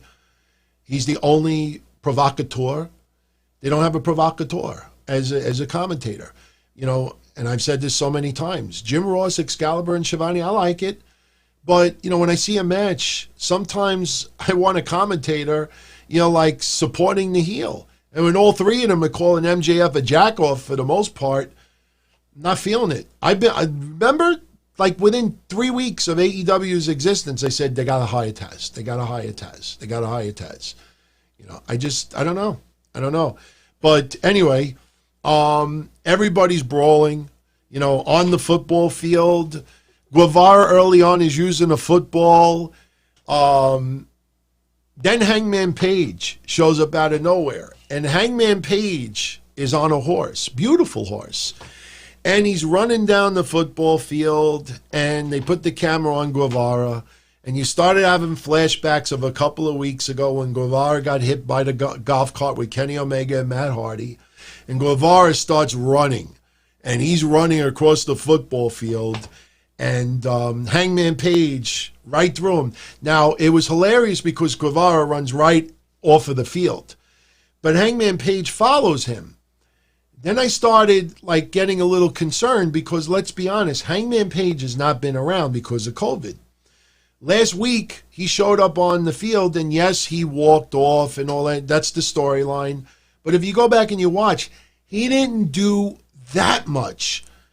And when he immediately ran off the field with Guevara, and that was it for a little while, I'm like, don't fucking tell me that now he's just going to be hunting for Guevara during the whole match. I wanted to see Hangman Page get physical.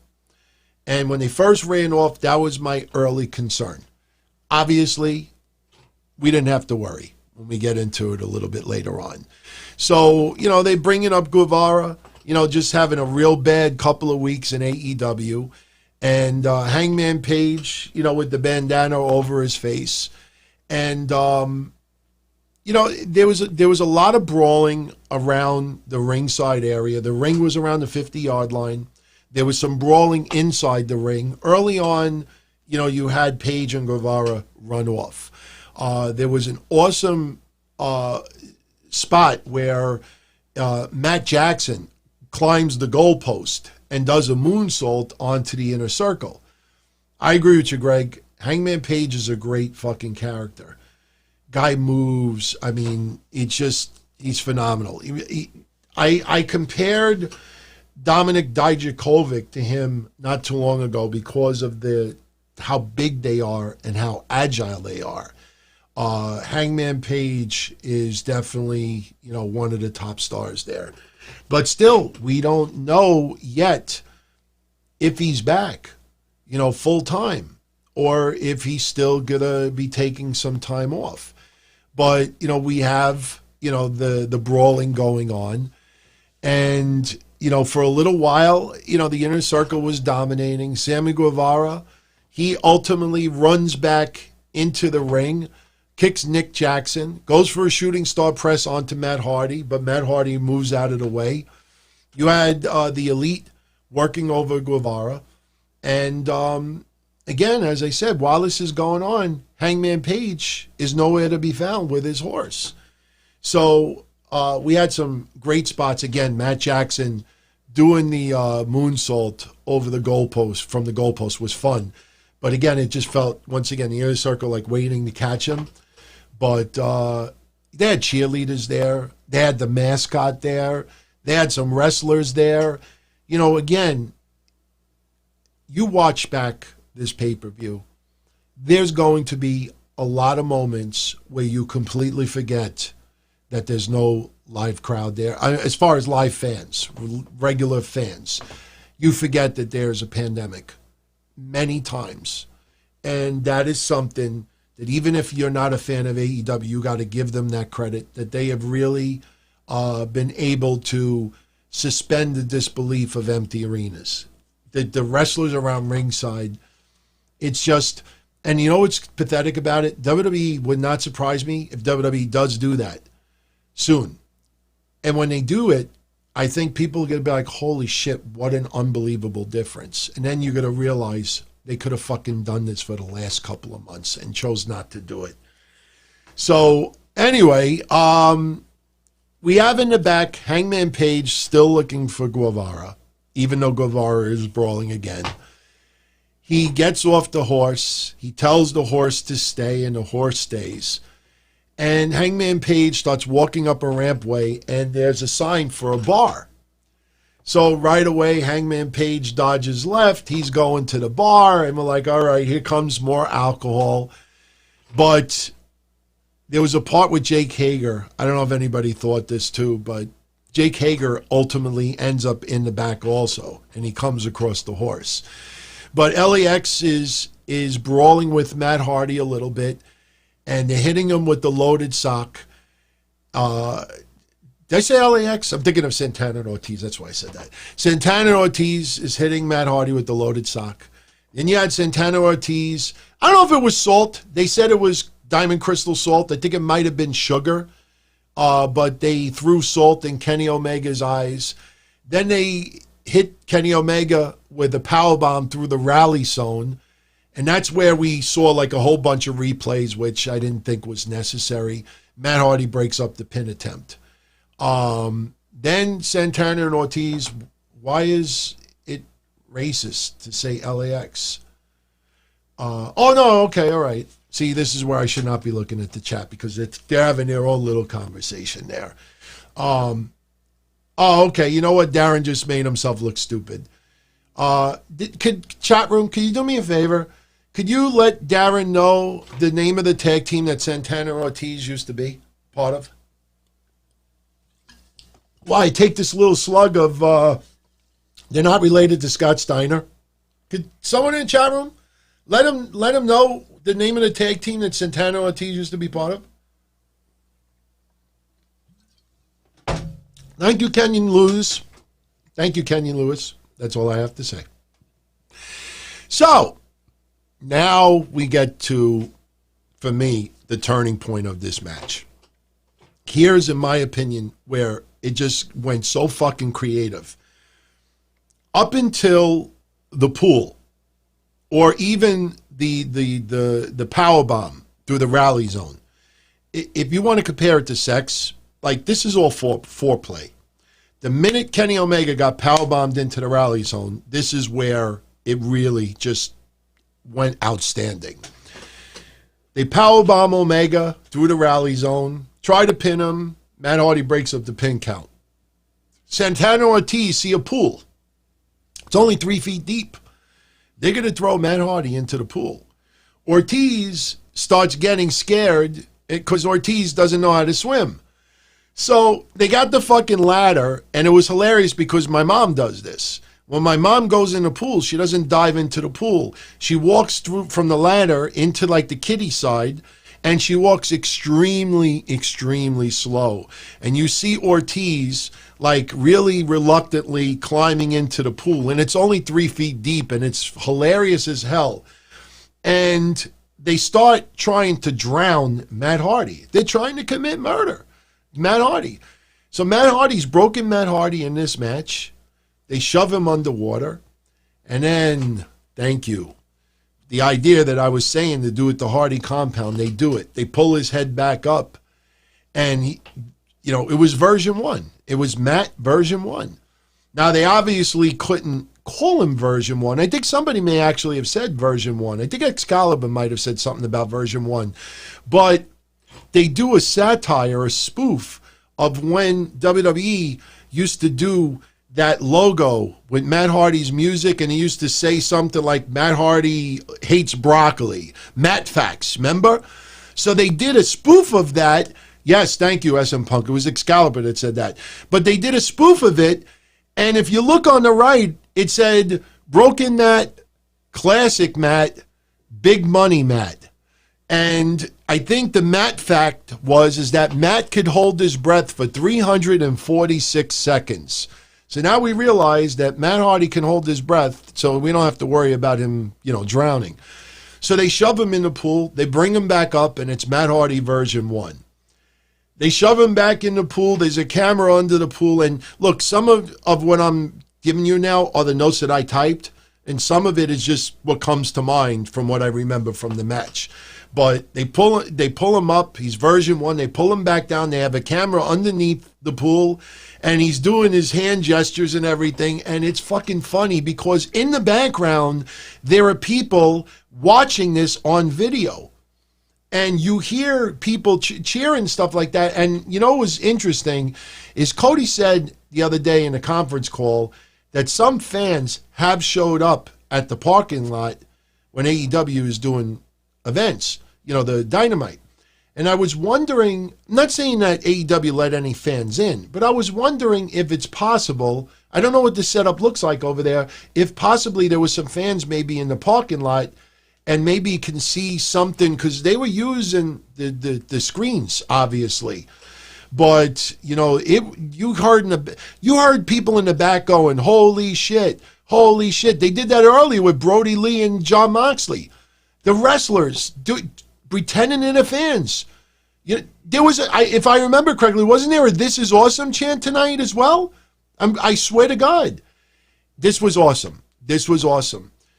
So they're trying to drown Matt Hardy. Matt Hardy keeps coming up with different versions, and then Matt Hardy starts getting some revenge. Santana Ortiz go out of the pool.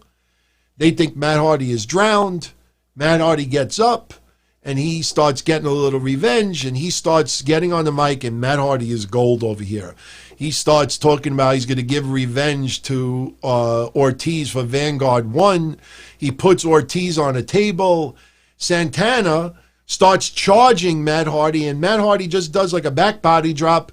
Santana goes onto Ortiz through the table, and now it's torment time. Matt Hardy takes Ortiz, and he starts taping him to not the wheelchair, but the chair of wheels. Santana, he says he's going to put Santana on ice because it's good for inflammation. He takes Santana and shoves him in a fucking ice. You ever go to like 7-Eleven and outside they may have like an ice box where you open the door and you pull out a bag of ice, and maybe you go inside 7-Eleven and you pay for it. Or maybe even earlier back in the day, you would put maybe $2 in quarters in the ice machine, and then you open the door and all the bags of ice would be there, and they would just hope that you would take one. Well, obviously, they didn't have too much ice in there, but he shoves them into the ice. And he's like, this will help your inflammation. I don't think he said it like that, but that's what I thought. And it was hilarious. And again, this is where, for me, it just made it. Because it was just nonstop. Then we have the camera on Jake Hager. He's in the back looking for Hangman Page. He sees the horse. And I don't know if all of you out there thought this, but when I saw Jake Hager looking at the horse, I honestly thought Jake Hager was going to climb onto the horse and start riding the fucking horse in the back. It didn't happen, though. Jake Hager bypasses the horse, sees the sign for the bar, turns left, walks to the bar, and then next thing you know, Hangman Page is sitting at a bar with Jake Hager. Hangman Page is pouring a drink. He's pouring a drink for Jake Hager. I think I did some pretty good notes, right? I think I took some pretty awesome notes in this match. It was worth it, man. I'm just typing. Hangman Page is pouring a drink for himself. He's pouring a drink for Hager. And he's like, did you come here for a fight? Or did you come here to drink? They have a shot of whiskey. And they start brawling. Now I say, okay, all right. Now we see Hangman Page fighting, brawling. All right, he's going to get physical. This is what a lot of people wanted. And then you had all the stereotypes with movies. They're brawling, all of a sudden you see a pool table. And Shivani's like, you always got to have a pool cue at a bar fight. And they're getting fucking physical. Jake Hager choke slams Hangman Page onto the pool table. Then he carries Hangman Page onto the bar, and then they start doing spoofs. They start brawling and everything, and he's getting shoved across the bar. You ever see, like in the movies? I watched Ford Fairlane the other day because they did it with the Andrew Dice Clay movie. You remember when he just, you take the bar with all the drinks on it, and you take the guy and you just shove him across the bar and his head goes on all the drinks? Hager and Page did that.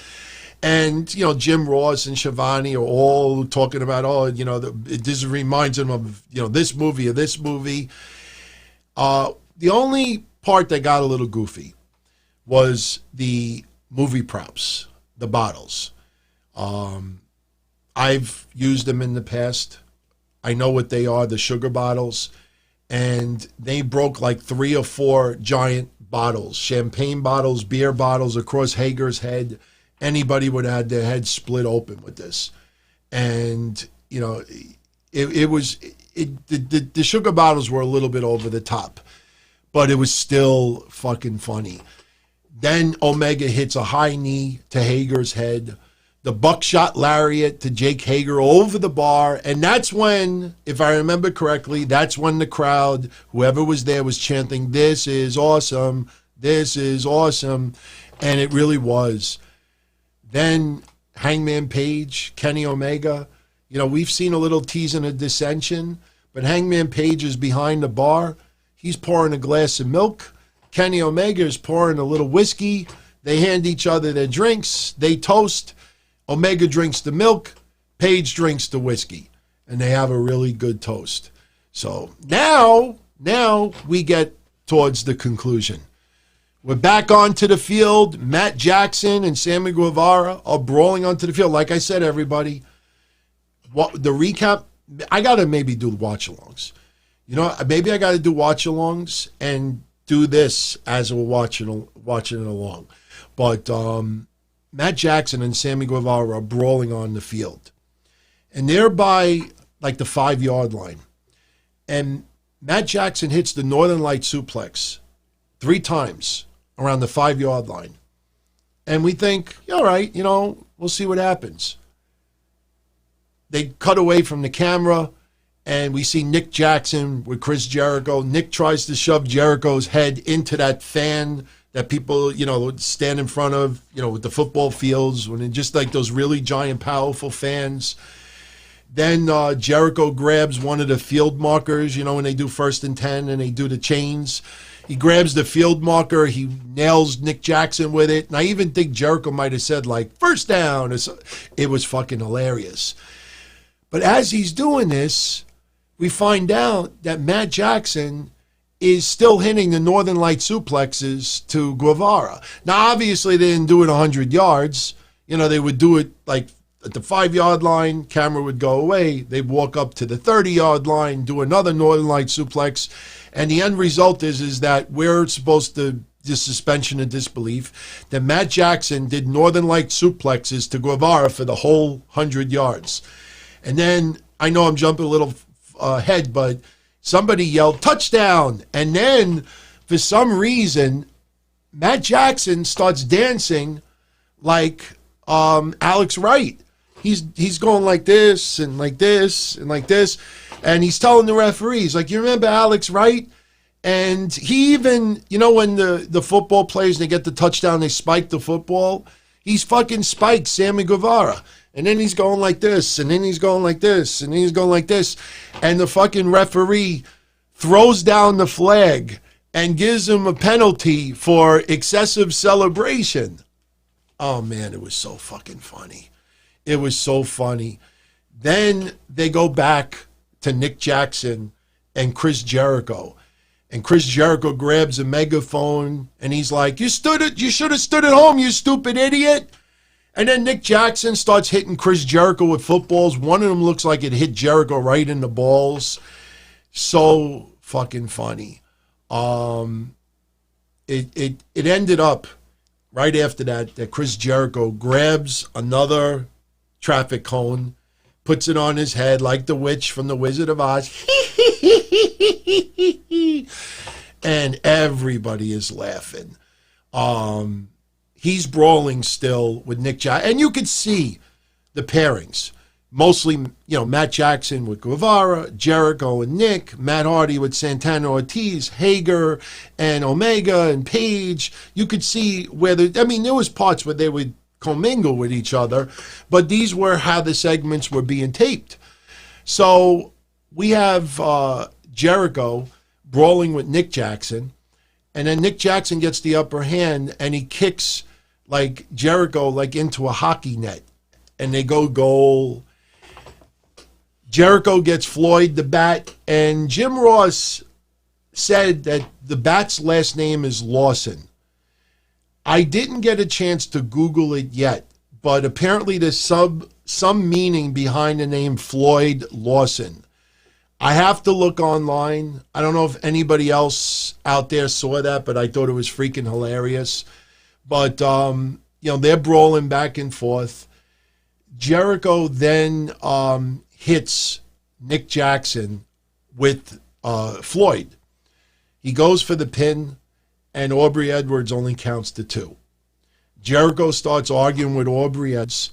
He's getting pissed off, and Jericho fucking pulls out of his pocket the flag that the coaches do to contest, to check, to basically protest the decision, a replay flag. So Jericho's like, no, I pinned him. And Aubrey Edwards says, no, there's a 2 count, there's no count. No, I challenge. And he throws the flag down, and he's challenging Aubrey Edwards' call. And they have the booth on the side of the field where the referees normally go in to replay the play. And Aubrey Edwards tries to go in there, and Jericho goes in there, and she's like, you don't belong in here. And she looks at it, and she's like, after further review, the call stands. And it was just a 2 count. I'm telling you, man, it was just one after the other that was fucking hilarious. From the pool spot to the end, I don't think he could have done any better. But, and Jericho right after that, he said, you're a shitty referee. That got a whole bunch of laughs. So, basically, we're towards the end of the match now. Guevara somehow ends up in the sprinklers. The sprinklers go off. Guevara thinks for some reason he won the match. And next thing you know, you hear like a noise in the background, a familiar noise. Guevara looks up, and it's fucking Kenny Omega and Matt Jackson in the cart again. And, it's just deja vu from a couple of weeks ago. Looked like the instant replay. At this point, I'm fucking rolling because I'm just wondering what the hell they're going to do this time.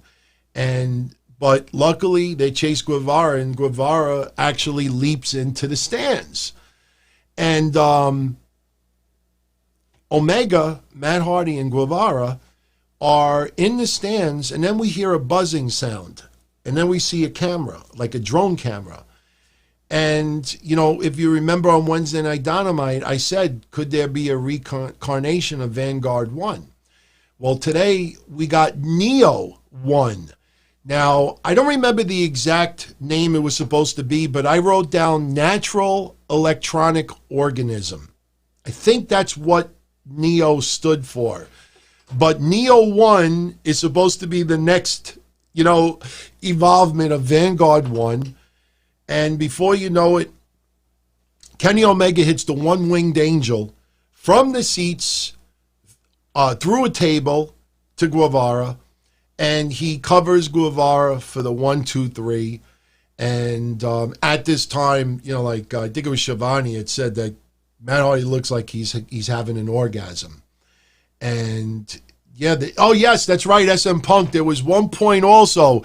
What the hell was the name of what's the name of Jackson DeVille, right? Is that the name of the mascot?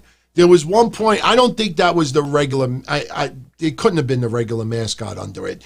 It must have been a wrestler in the but Jackson DeVille, which is the Jaguars, I believe, mascot, he's trash talking Jericho, but you don't hear anything. You just see the names, and Jericho just nails him. Nails me too. Yes, Jackson DeVille. But that was your brawl.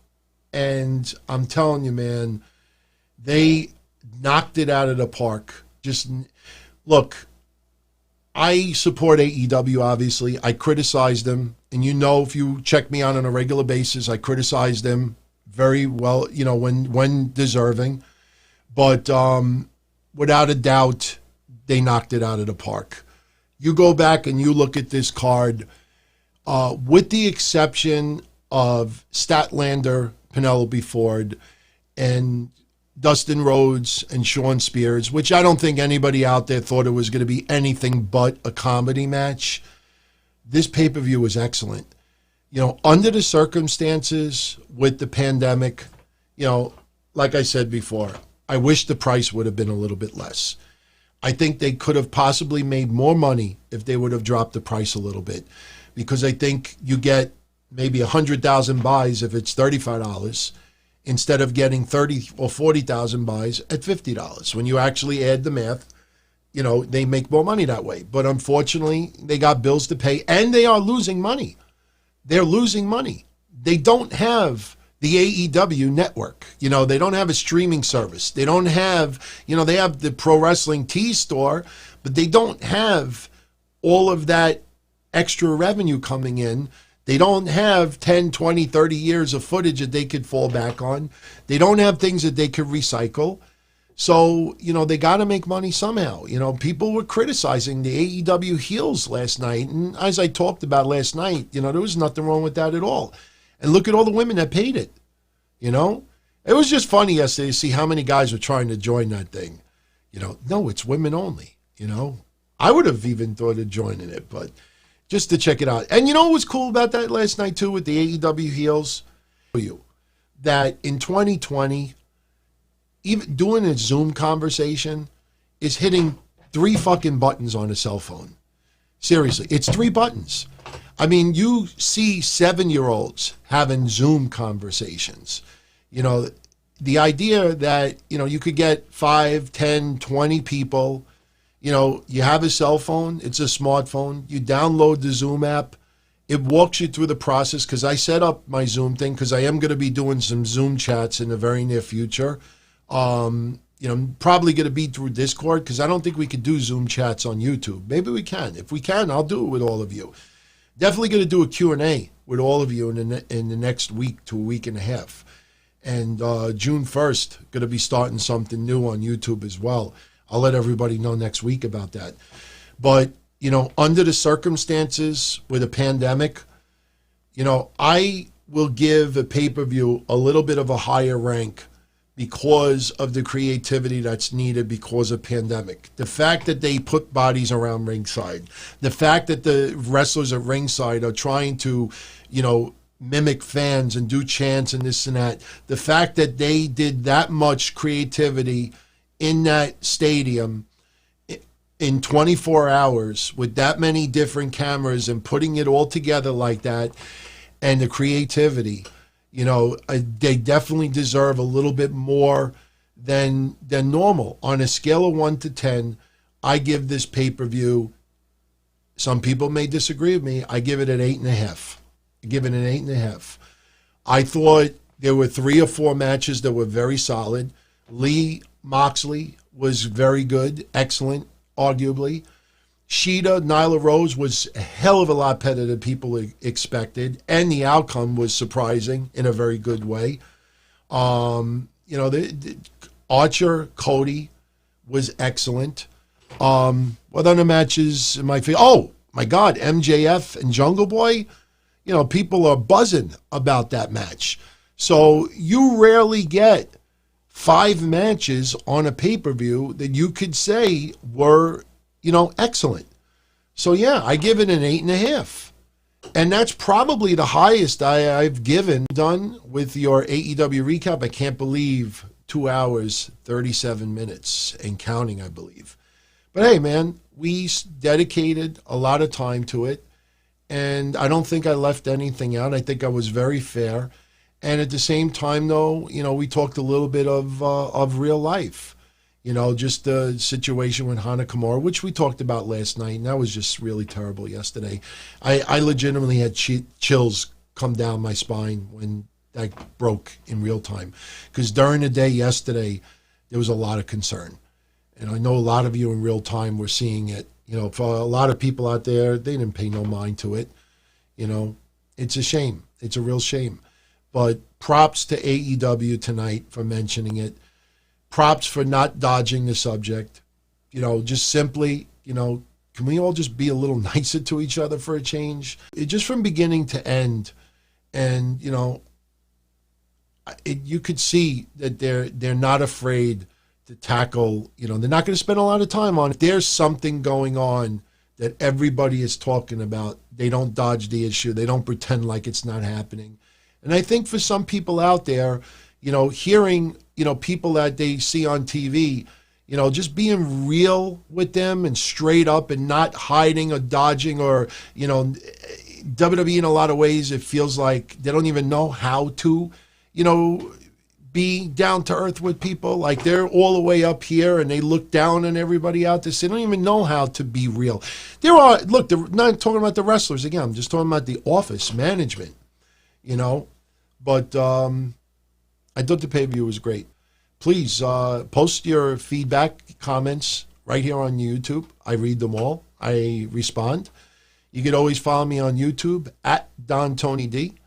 And I will be back Monday night for the Don Tony and Kevin Castle show. Just keep in mind that Monday night will be pretty much WWE discussion and Raw because everything else has already been covered and, repeated several times. And that's kind of the format, as you've noticed for a while now. Mondays are mostly WWE and mainstream news. Wednesdays is everything but Raw or SmackDown. Fridays is a combination of pretty much everything going on with a little SmackDown recap mixed in. And, just down to earth. Friday is like the most unprepared show. And it's pretty cool, like how you all dictate the topics. And going to do, some additional content on this channel starting June 1st. May kick it off with maybe like a live Q&A. I'm going to look into that Zoom stuff. Maybe next week we start doing some Zoom conversation. Anybody that wants to do like a 10, 20 person Zoom chat for an hour or whatever. So going to have a lot of fun. And if you like all the content and you still want more, consider signing up on a Patreon, patreon.com/Don Tony. Every month you get Breakfast Soup, hosted by yours truly, a Mish of Wrestling Soup. We do that show every other week. 1 to 2 times a month I do Blah, Blah, Blah, which is mostly everything but wrestling. And a lot of down-to-earth and real conversation. Kev Castle has his solo show, Castle Chronicles. He does another show with a lady friend of his, this girl Trez. All the shows that we do, DTKC, Wednesday Night Dynamite, Don Tony Show, pay-per-view recaps, they're all over there as well, commercial-free, so you get ad-free of all of those shows as well. And we do contests once a month. So a lot of stuff going on over there. $5, you sign up, you get everything. So, if you want to go check it out, check it out. And you know what's cool, too? There's like 300 episodes of Patreon exclusive shows that we've done only there. So if you sign up, you get access to the entire library. Breakfast Soup, I think, is up to like episode 107. And there's just a lot of stuff going on over there. So check it out if you want. But anyway, everybody, I'm going to jet out of here. I don't believe that I have omitted. No, I have not omitted anybody's super chat. And as I said at the beginning of the show, many thanks to everybody out there last night that contributed via super chat. I posted the screenshot. You can go to the GoFundMe for Shad Gaspard's family. Go there directly. You see that every penny that was donated yesterday, contributed in Super Chat, every penny was given to the family of Shad Gaspard. And I laid out that 30% in fees that YouTube always takes. And if you add it up, that's about $80-something out of my own pocket as well. So it was very, very cool for everybody to take part yesterday. Nice tribute. Shout out to AJ Moore once again, who did that beautiful artwork Thursday night. That was something special. And, look,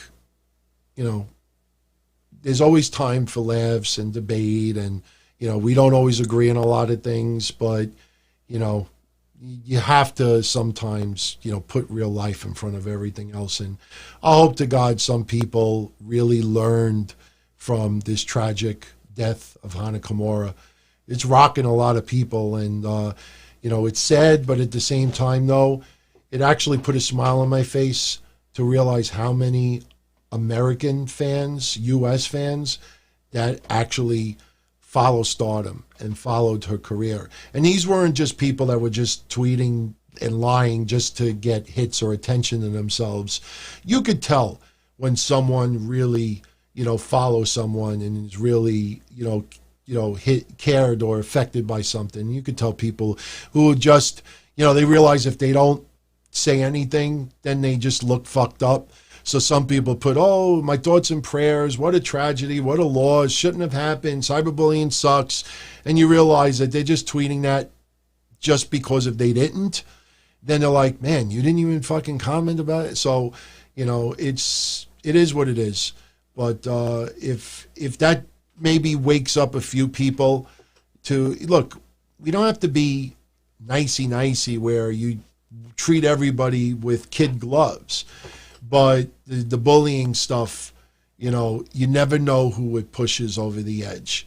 And I don't think anybody in their right mind ever expected Hana Kimura at 22 years old, even with the reality show and even with the stuff that was floating out there. I don't think anybody out there ever in a million years ever expected the cyberbullying that went on that pushed her over the edge. Was it the only cause? No. But a combination of other things just came together, and all you needed was somebody to light the fuse. And unfortunately, social media lit that fuse. So let's see how many people go back to, Rule 1, the Formula 1 for cyberbullying, because a lot of people who are, showing condolences right now, watch Wednesday night. Probably as soon as Wednesday night, you'll see a lot of people go right back to step one, right back to insulting people, right back to, trying to play that fine line where, they just knock people and then they're just kidding. They're just kidding. You see, just remember the Nyla Rose thing. Again, not everybody has to agree with her being champion. Not everybody has to like her. Not everybody has to agree that she's in the women's division. There's a difference between having a difference of opinion and writing like some of the most nastiest shit because you're angry that Nyla Rose is in the women's division and got the women's championship. Okay, you're angry. I respect that. But being angry is not enough. That you have to show so much anger that you have to get under someone's skin and hurt their feelings and almost guilt them into, I'm so upset with you that I have to you have to feel it. I have to make it known. And I will hurt your feelings and I will say some of the most nastiest, horrendous stuff. And I'm not a big Nyla Rose fan. But, people need to grow up a little bit. So, all right, everybody. I'm out of here. Enjoy the rest of the night. And definitely let me know what you thought about the pay-per-view today. I'm really curious to see if, if a lot of people agree with what I said or if you think that I'm just way out there with my critiques of the matches. So I'm out of here. I'll see you all again on Monday night. Be well. Much love. I'll talk to you soon. Ciao. Son, oh my. It was fun to channel surf. It was kind of hard to do a little pocket pool after you hitting the last channel button 50 times for 2 hours plus. Son, oh my. And his whole idea of overanalyzing, oh, he's an alcoholic and he misplaced the belt. And how could you have someone champion like that? The fuck out of here. Wednesday night. Dynamite. You can have fun. You really are.